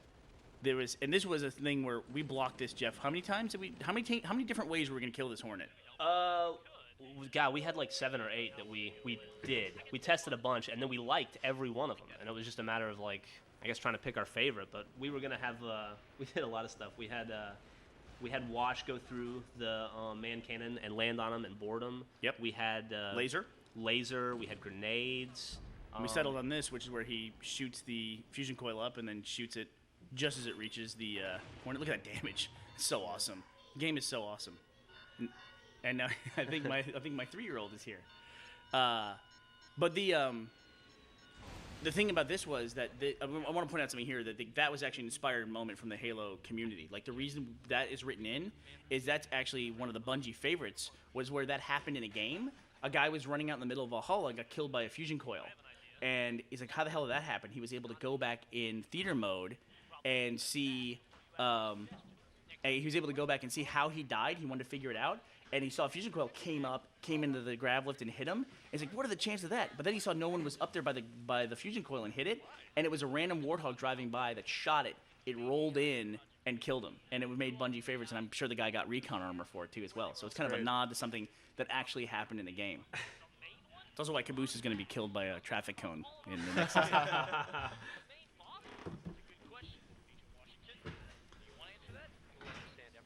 Sorry, guys, I'm eating a cupcake right now. So if you hear some chewing noises, they're delicious noises.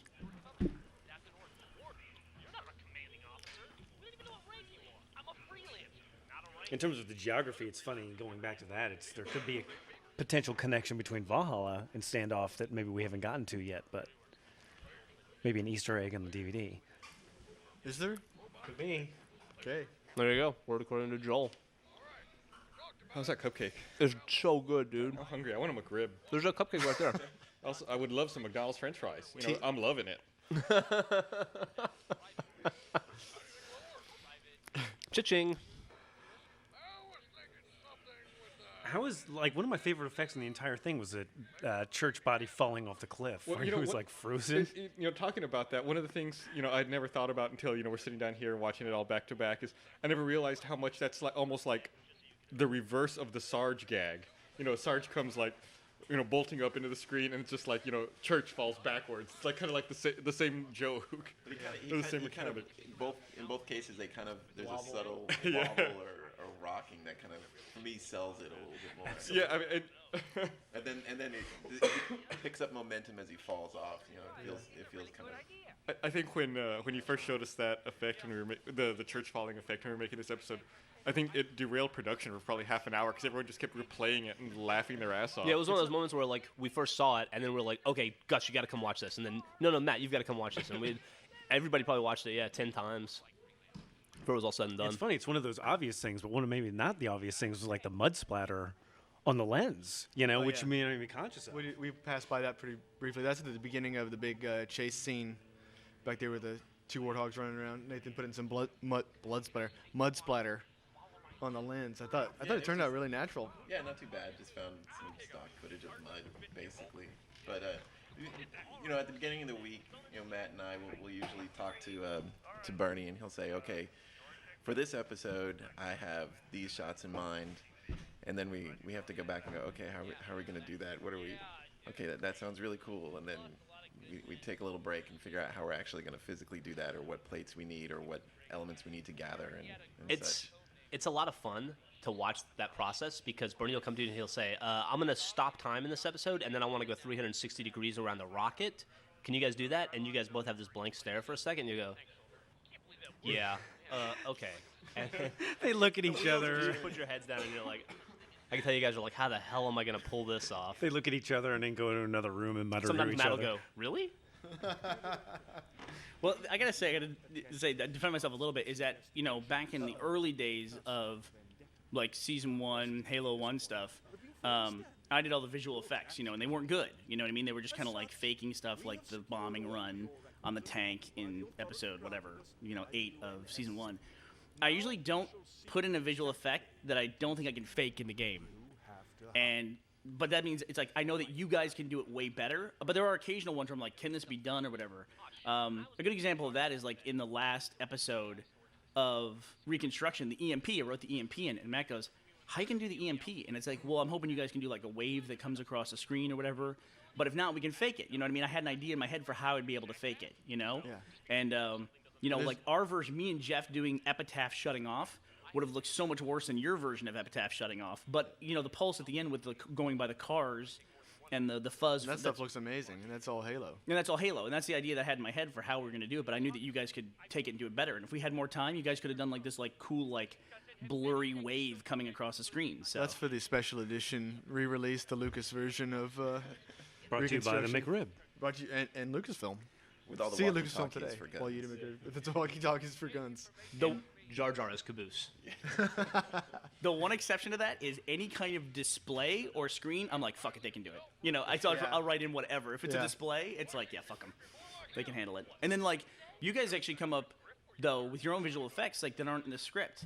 Like when Meta calls command and fakes, or calls Sarge and fakes command's voice. We didn't have that holographic paper in the script. It's like there'd be no way. And then Nathan goes, "Yeah, we can do that. Why don't we punch this up?" Before it was literally just Meta on screen, calling, maybe even cutting to Sarge. But you guys came up with this incredible like holographic paper thing that he pulls out. I guess it's because since you have no problem throwing displays at them to create, they just decided to create a display on their own. Yeah, and it was actually I had to go through. You guys then turned it around to me. I had to go find a way to set up a character to where it was looked like he was holding something. We talked about that with the dual wielding thing. It's like I had to come up with some way to make it look like it would work.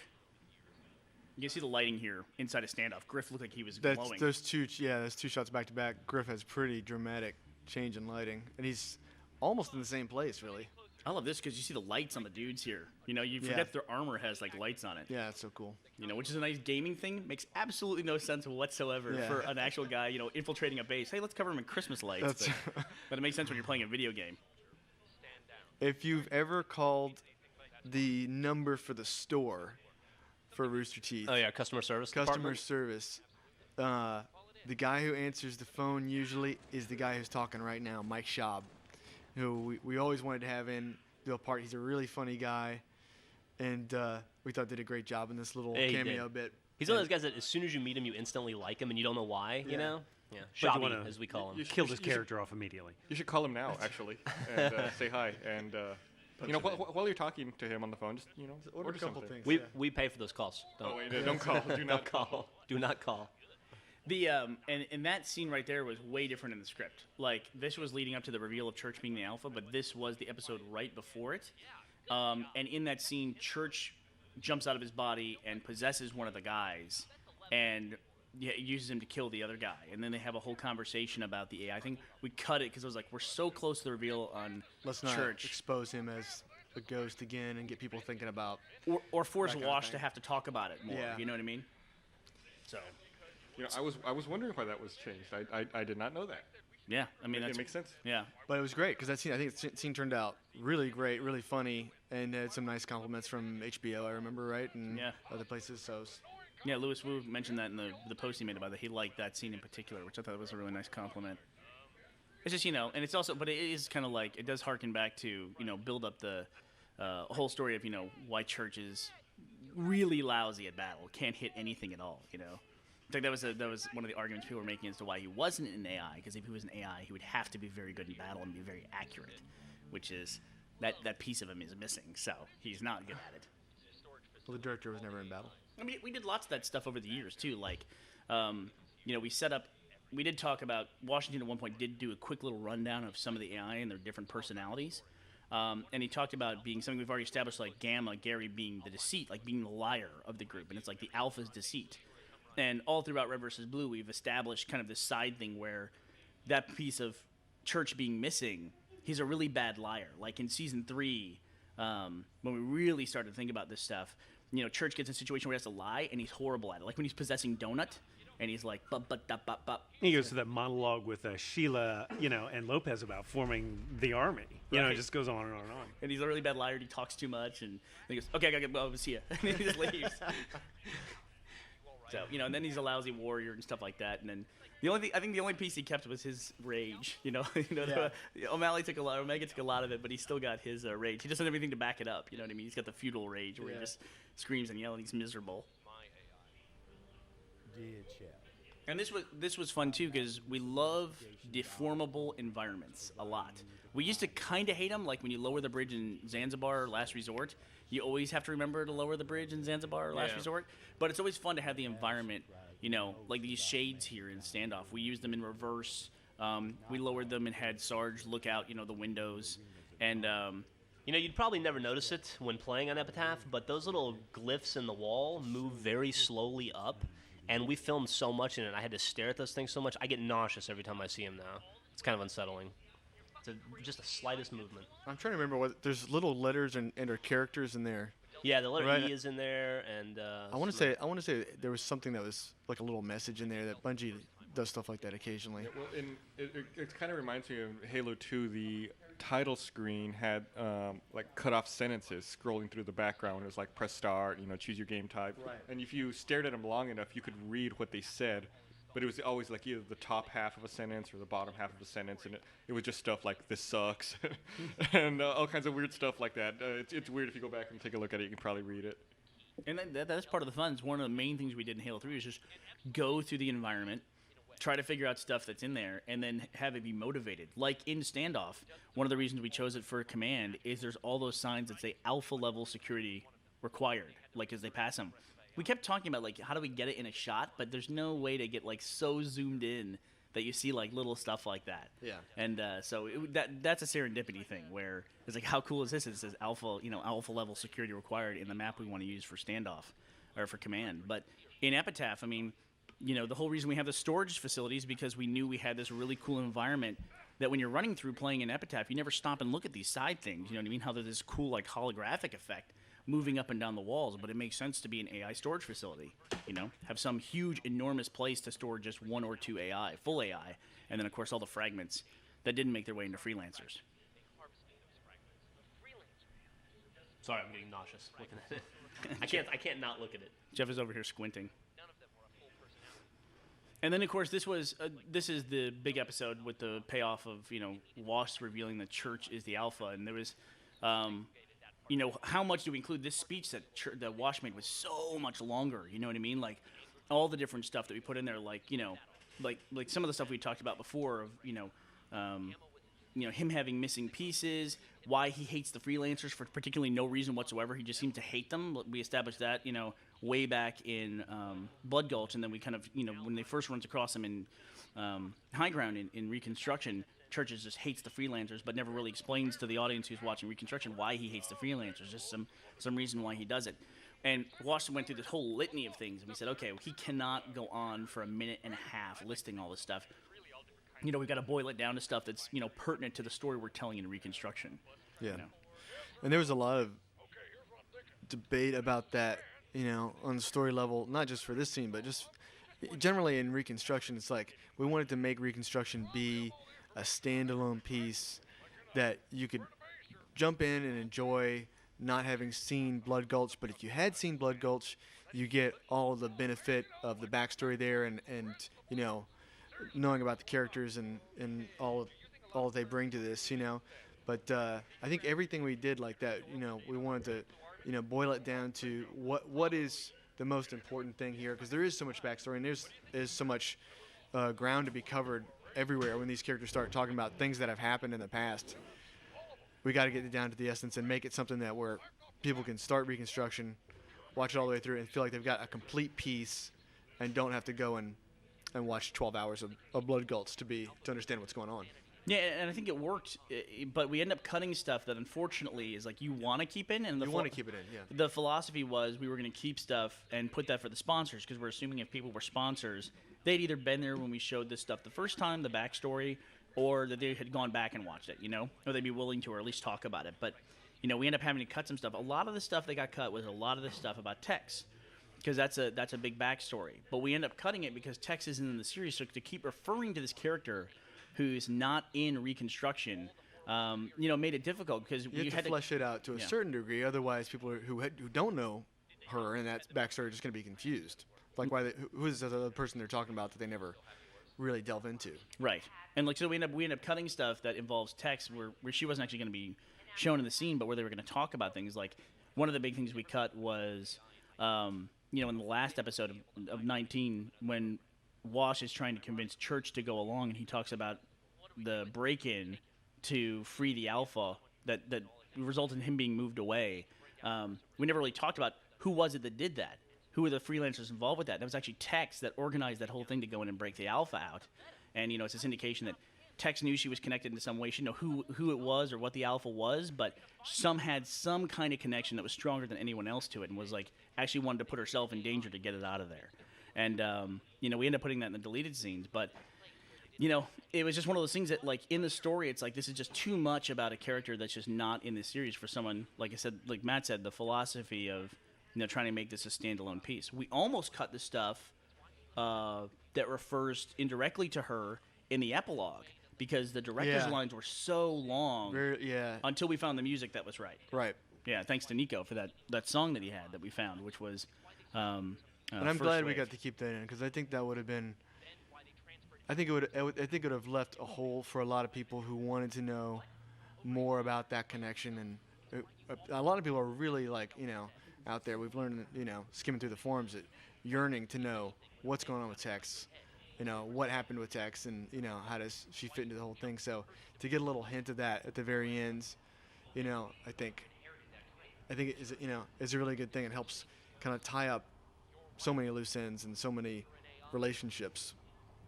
Yeah, and it was one of those things when we went into Reconstruction 2, after Season 5, after Episode 100, we had left some elements open for discussion. Nathan, I know you and I have talked about this a lot. We left some elements that were kind of unexplained intentionally, right? Like, all the freelancers, they refer to this war, and it's like, what's the war they're talking about, and, all the pieces that are there to build the story. And, our philosophy for Reconstruction going in as well is we wanted to be very explicit by the end of Reconstruction with the elements of Reconstruction, that we want to have everything on screen. Not just pieces of puzzle that people can fit together if they want, but it's like here, not hitting you over the head. Not hitting you over the head either, right? But it's all there. You know what I mean? You don't have to fill in the gaps on the side. We want to have it appear on screen. And so with some of that stuff with text, it's still open, but then there's other opportunities to tell that story, whether it's in a future thing or in a flashback prequel kind of a thing. We still have it. But as far as the elements that take place in Reconstruction, the story of the Freelancer Project, the story of the Alpha, what was done to the Alpha, the whole chairman and director struggle, all that is like, it's all left on the table, right? You know, it's all, you walk away as like sports analogies.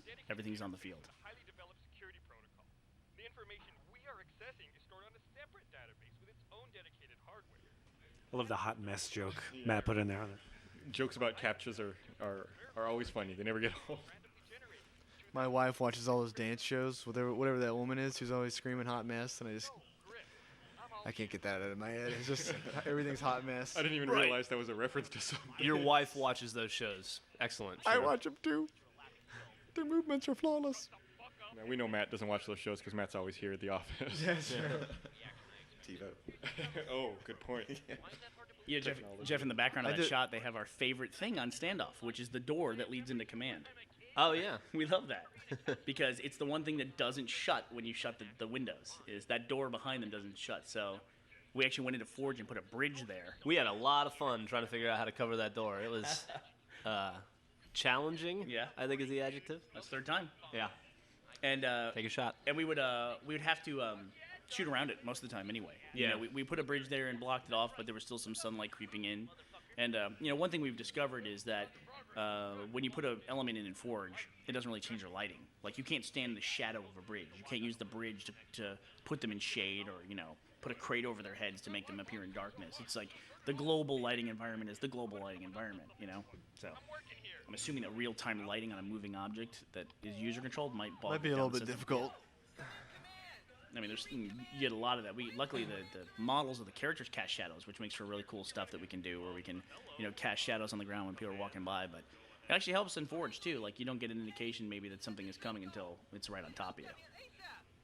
Do the Warthogs cast shadows? I was about to ask that. I think they do. When the Warthogs were being thrown at Griff, I guess they must have been casting shadows. Let's go back and look at that. Yeah.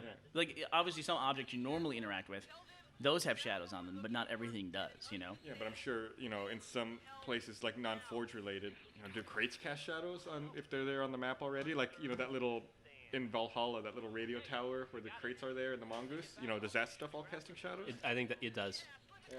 I guess we'll never know. If only there was a way to find out. You think after this commentary we'll stop what we're doing to see if crates cast shadows? You know that we're going to delay going to lunch because we're all going to go back there and have an argument about what defines a shadow. And then this is Tucker's appearance in Reconstruction, which is I finally got tired of the audience beating me to death in the forums for where are Tucker and where are Donut. Of course, then as soon as we put him in, everyone assumed immediately we were going to Sand Trap because it refers to the desert or under the sand, and so. Maybe people thought we were heading in a different direction all of a sudden with 2 episodes left, that we were going to introduce Tucker and, go off on a different adventure. But that's more of a prayer. That might have taken a while to get into and wrap up something like that. We only had 2 episodes. Yeah. It's just an indication of what Tucker's doing while everyone else is going on this Reconstruction adventure. Tucker the archaeologist, you mean? Yeah. Matt's making cryptic gestures. I was either making a small penis joke or telling you that your waveform looked low. Oh, okay. Both could be didn't- considered you small penis realize- jokes. I didn't realize the middle finger meant all that. I think this run of episodes probably, 4 episodes we spent in the command structure, like inside a standoff and inside episode. I think that's the longest we're in any one place. I mean, Last Resort we were there for 3 episodes, and we stuck around there to deal with the meta, and then we went back to High ground. Valhalla. We went back to it, and that's something we lost right there. That shot of Caboose. That's something we lost in Halo 3 that we used a lot, which was the camera. When you're in theater mode, is not affected by what's going on in the environment unless somebody physically tries to run through you and it bumps you out of the way. But a cool thing in Halo 2 that we always liked was that the cameraman would be affected by explosions. Like the lens would shake and everything, and then if you put a plasma pistol right up next to him, it would really quiver a lot, and we could get some kind of like super shaky, cool effects. And we either now have to try to mimic that with our movement of our camera in Halo 3, or we have to try to like do it in post. And we did that one in post. That was actually done in Premiere, I think. When the grenade goes off, we just shake the view around a little bit. I don't think it looks as good, personally, but it doesn't works. look as good, yeah. I mean, the built-in one is terrific. The other thing about shooting in theater mode that you reminded me of is gets to be annoying. Sometimes you're setting up a shot that you want to be just exactly right, and you take forever to get the cameraman or the camera, I should say, no cameraman, in that particular spot that you want in theater, and then a character will run by and run into your camera and knock you completely out of the way, which is something like just you wouldn't think of. You feel like you're this free floating object with no mass or body or whatever, but the camera is in there. It's like it's a real thing. Like if you're a real cameraman in physical space, your actor comes by, you gotta get out of the way. I agreed. Teddy agreed with you. It's funny though. My wife showed up and she had she had dropped off Teddy she had to take care of something for one of her other children, and so she dropped off Teddy here to be watched by us, which shows good parenting judgment. And she actually has now gotten to the point where she says, "Here is all of Teddy's stuffed toys, and here's some of his snacks he's gonna need, and here's another set of snacks so you won't eat his snacks." Wow. Kid food is the best, man. I mean, it's just the best stuff. It's no McRib. But did you know they make macaroni and cheese crackers? No, they don't. How great an idea is that? No, they don't. Like when your wife and Teddy walked in, I met him at the door. Teddy was very excited about those crackers. He was pointing at them and showing me what he had, and I was like, "Oh, that's awesome! I want some of that." And he just took off. He has crackers. Yeah. Not for long. Craft services, actually. So that sign right there, right behind those guys, the blue, that sign on the wall with the orange border, that's one of the one that says alpha level security required. And that was a nice thing to discover. The signs in Halo 3 in general are really cool. I mean, they're just like you can zoom all the way in on them and they scale. Like they use some kind of vector graphics for that as opposed I remember they talking about that they built in a new vector level graphics renderer just for that, just for the signs and things in the game. Well, it looks fantastic, and I'm glad they did it. If only you could remove the HUD. If only you could remove the HUD. If we really, to talk about the efficiency difference between Halo 2 and Halo 3, we get it looks a lot better. I think the quality of Reconstruction versus everything else we've done is way up. The visual effects, take it to the next level, but just the average shot, we can do really cool stuff. But if you talk about the efficiency levels between Halo 2 and Halo 3, if we had the ability to remove the HUD, we could probably do about 80% of our shots maybe 3 times as fast, right? So we could probably cut the overall time to do an episode way down to maybe 50%, right, of what it takes to make an episode now. Mainly, really the work that Jeff and I do more than anything else. Yeah. Which would be cool because then my daughter might recognize me occasionally. Well, it'd be nice. Obviously you want the best of both worlds. You want to have the efficiency for some of the shots you do, but then we would never want to give up. If we had a trade-off between the quality and the efficiency, we always want to give up. We always want the quality, right? Oh, absolutely. Yeah, without a doubt, for sure. But it would also be nice to have the best of both worlds. Yeah.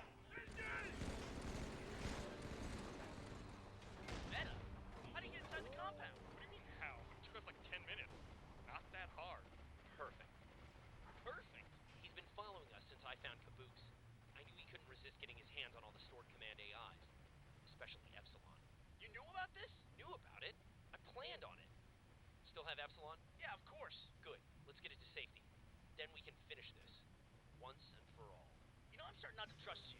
What do you mean starting to? And here we use Foundry, which was we didn't actually walk to it. Sometimes we'll walk out of a door and in another door to glue the maps together. Or in the case of Waterworks, we actually crushed a character through the ground into the other map. But in this one, we just have that kind of narrative thing where we assume they're just walking through this place, and since we've shut them in to this facility with the meta now being outside, it's clear that it's supposed to be inside. And it was fun to use Foundry because we've actually have another attachment to Foundry where we use that as our Griffball map for everything that we do for Griffball. That's true. We are big Foundry fans. It was a lot of fun trying to, and it's one of the cool things again about Forge. It's fun to make a set, and it was like, what's a motor pool look like, And Bernie and I sat down and spent a couple hours making a motor pool, and it was, I don't know, a lot of the behind-the-scenes stuff ends up being a lot of fun. The other thing about Foundry is that Foundry does not have a tank on it either. That's true. Yeah, and we discovered that. Obviously, Project Freelancer would have had a tank in it. But it's so funny that the above ground doesn't have a tank and the below ground Foundry doesn't have a tank. There's no tanks anywhere in command. I guess they're all out in the field somewhere. And it would have been nice to show a tank being affected by the EMP, but it's not available. Not available. And I remember when we were building this motor pool set, one of the first questions you asked me, Jeff, was, do you want me to build the wall? Meaning the Griffball wall. I was Yeah. like, why in the world would we want that huge wall in there? No, let's use the the background with the ramps and everything else. Those two little rooms that are off on the side. It just feels like a motor pool. Yeah, it does. It's just that Foundry's a deceptively large map. It doesn't feel like it, but when you're in there you get in an empty room trying to fill it with It's stuff. like a loft apartment, you know. Yeah, it you is. You walk start in, to- it's like it's just 3,000 square foot place. Holy cow, you know. Yeah, I was a little worried I wouldn't be able to, make it look used enough. But I think we pulled it off. And this is the scene where earlier we talked about cutting the Wash explaining the tech scene, where she was the one who led the infiltration on command. That's where this is the part where he talks about it was between episode 18 and 19. The rest of your life. Not just finding out about you, but finding out about everyone close to you as well. It's your choice. What's it going to be? To the director of Project Freelance. And this was actually we put in this shot. This is one of the last shots that we did, because initially we had the chairman's opening dialogue taking place over the Meta's battle with the freelancer forces out in standoff, but it just didn't fit. It didn't feel right to have the chairman's dialogue over something that was other than one of these long tracking shots. And since we were going to have this is right here, those brief little shots you see are 2 or 3 of the shots from 30 shots? Yeah, it's actually, it definitely worked out for the best, but it's kind of a shame on a personal level because Gus and I did that action sequence, and I think it was one of the best action sequences we've ever done. There was some really cool stuff in there. The meta, killed 2 guys with 1 grenade, and there was some awesome stuff going on. Yeah, I wish maybe we could find a way to use it somewhere else, but it was a lot of fun to do. No, it's gone forever. It was fun to play Halo and kill each other for a while.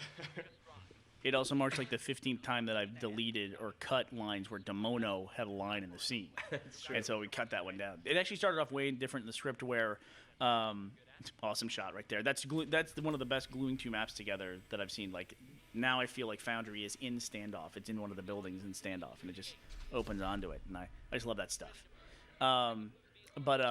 That scene initially, the fight with the freelancers was Meta actually used one of the AI in battle. He had one of the AI run out. He uses the Omega AI and infects one of the guys, and that guy turns on his teammates and starts shooting them because they're down behind cover that Meta can't get to, and so he uses them. But it felt like just like a whole other thing to go through and explain, and it just didn't feel right to have that scene change all of a sudden in the last episode, especially considering that in the epilogue, the director's long speech at the end is like one of the letters. It is one of the letters, but it's like what we were used to at the beginning of every single episode, but it doesn't have the same music and everything. That was enough of a change that we didn't want to change the beginning stuff too. And here's one of those shots how would you get this in Halo 2? Or Halo PC even, you know what I mean? Or Where you have real life. Yeah, or real life. That's a great example. Yeah. How do you get this in real life? I think it takes a budget. Yeah. Yeah. And the really interesting thing that this is Joel's favorite character, the director robot. Yesterday we had a very confusing 20 minutes where Joel had a problem with that shot and we were trying to understand why. He didn't think that we were building it up enough, and then it came out that Joel thought director was a robot in the ceiling. Because that would be so cool. no, but originally When we originally downloaded the map, I was sitting next to Bernie, and the first time we saw it, I said, God, that would make a great character, and that was it. I had decided in that moment that was going to be a character, but And I was just actually a big camera. I was actually worried when we shot this thing. There's some lines in here that I put in. I was getting very defensive when Joel said it. I was like, oh no, I'm worried people are going to think that the director is a computer, and not some human that's just controlling this thing from a remote location. So we stuck in all those lines you'll be surprised what we're capable of even from this distance. And Wash asking the counselor, oh, am I going to get to see you? Are you somewhere nearby? And he says, no, we've prepared for this. We're out of here, and we won't get to see each other face to face today. And then Joel goes, hey, he's a robot. I was like, oh, shit. I thought one of the most fun and clever tells of that is that you put in the mic bump with counselor taking the mic away from director for a moment. Yeah, that's really cool. Yeah. Because you really get, if you go back and listen to that moment, you really get a sense of, or listen to the moment as it comes up here, you can really get a sense of, what are we hearing? Is that T-Bone, that thing? It's the arcade, you really get a sense of, these guys being in there there being a tense moment with them. Yeah. And there's like drama unfolding on 2 levels. Like It's great. It feels like 2 people standing, crowding over a mic, Kind of like we're doing now. Kind of like what we're doing Maybe now. they were doing a commentary. They got interrupted by Wash. I want to point out one little visual effects touch in this episode that I really love because it harkens back to stuff we did before. The monitor is one of the few graphical elements that we didn't just suck right out of Halo. It was actually made by Paul Marino, and it was made for Out of Mind. So if you go back and you watch Out of Mind, when they're in command in Out of Mind, you will see it there as well. And I love being able to reuse it here. It's in the story of when Tex tells the flashback of, what Project Freelancer was, and it's in the scene where they're having the AIs erased. Even though we've learned now that they don't erase AI, they just store them. They're taking them and storing them because it's in Epitaph. Cheaper to store you than it is to delete you. Absolutely, it is. We ran into in this we actually ran into our own. That's one of the AI. That's I should have used Teddy's voice for an AI. Yeah. It would have made sense. It would have even been diegetic, to have my own offspring voicing of offspring of the character. So, excuse me, I'll be right back. I don't know if it's worth mentioning here that Church as the Alpha is actually a different color. He's sapphire there instead of his normal cobalt. That's true, Gus. We didn't want to make him white and we didn't want to make him cobalt, so sapphire was right in the middle there. We had a big debate because when we showed the Church Alpha, it was like, do we want him to be a different color? It made sense for him to be white and glowing, but I said, I really want people to know it's Church because we have this thing of like Church's body is in the car, and we're kind of fooling the audience a little bit that he's with them. But then we realized, Church has been white all along as a ghost anyway, so. Indeed. We sort of breezed over one of my favorite shots, the effect with all the AI on it. Yeah.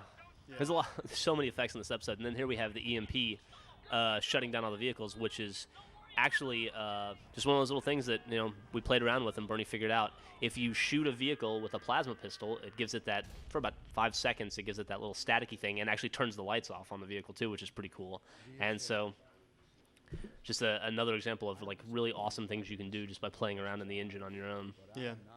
Something not related to the engine, Joel, I want to commend you. I like your "Okay, I'm scared" reading. Oh yeah. That was probably the last line of dialogue we added in Reconstruction, wasn't it? Yeah, it was. It was like in the 11th hour we threw it in. Also, because it just felt kind of empty without Caboose saying anything at that moment. Trivia: the scream of Caboose as he drives off the cliff there is the same scream Caboose uses in episode 40 when he says, "My name is Michael J. Caboose and I hate babies."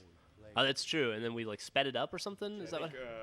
In episode 40 it was slowed down, but here it was sped back up to be normal speed. And we did that because whatever reason Joel had to go. We did that because it was 2 in the morning. Yeah. And Joel wasn't here anymore. We didn't want to wake him up, and we thought we were going to get the episode out at that time, so we repurposed it. And then when he came back, he did the "I'm scared" line. He added that, but we were totally fine with the read from episode 40, so we just kept it for the screen. I suggested that we use a Wilhelm for that scream, but everyone laughed at me, and I got shot down. Which is why it's always important to archive your stuff, guys. Yeah, we pulled that off of some old-ass DVD. Yeah, if one of us dies, we've got enough dialogue recorded to do another 3 or 4 seasons just by cutting around it. That's my plan for your characters. Yay. Shotgun, by the way. Shotgun? Fuck! What the hell is the UNSC? Never heard of it. Sounds made up. I love that no matter what happens in the story, wherever they go, what adventures, happen, and what, massive conspiracies unfold, the Reds are just the Reds.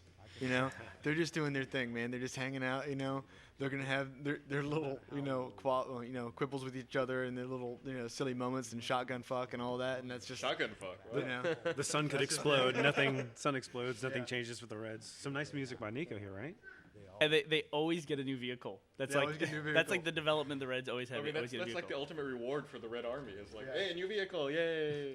I mean, this is great too because working in Valhalla now, where these guys are going to be stationed, is the Red. You can't see there that we have a blue tank right back behind there, Jeff. Yes, there's a blue tank back there. But now we even get to make maps where we just have the Blues have a tank and the Reds have a Jeep, and we don't have to park vehicles inside the bases anymore. Yeah, that was half of setting up our shots in Halo 2 was going in and grabbing the Banshees and the Ghosts and the extra Warthog and putting them in the bottom of red base or blue base, depending on where we were shooting, and then having an extra character in there to stand next to them so they don't Respawn. And then we see here at the end, we come back to the base where Washington Church were earlier, that Caboose is in there with the Epsilon AI and a body that we might have seen before. And that's Reconstruction. We hope that you all enjoyed it. We really liked making it. We took a break, a little bit of time after doing Season 5 to kind of regroup and spend some time playing with Halo 3, not only playing with that, but also discovering what we want to do and what story we want to tell next. And I think I speak for everybody here. And I think we still told exactly the story we wanted to tell, and we had a great time doing it. And we really appreciate your support and watching it. Yeah, absolutely. Thanks so much, guys. Love you.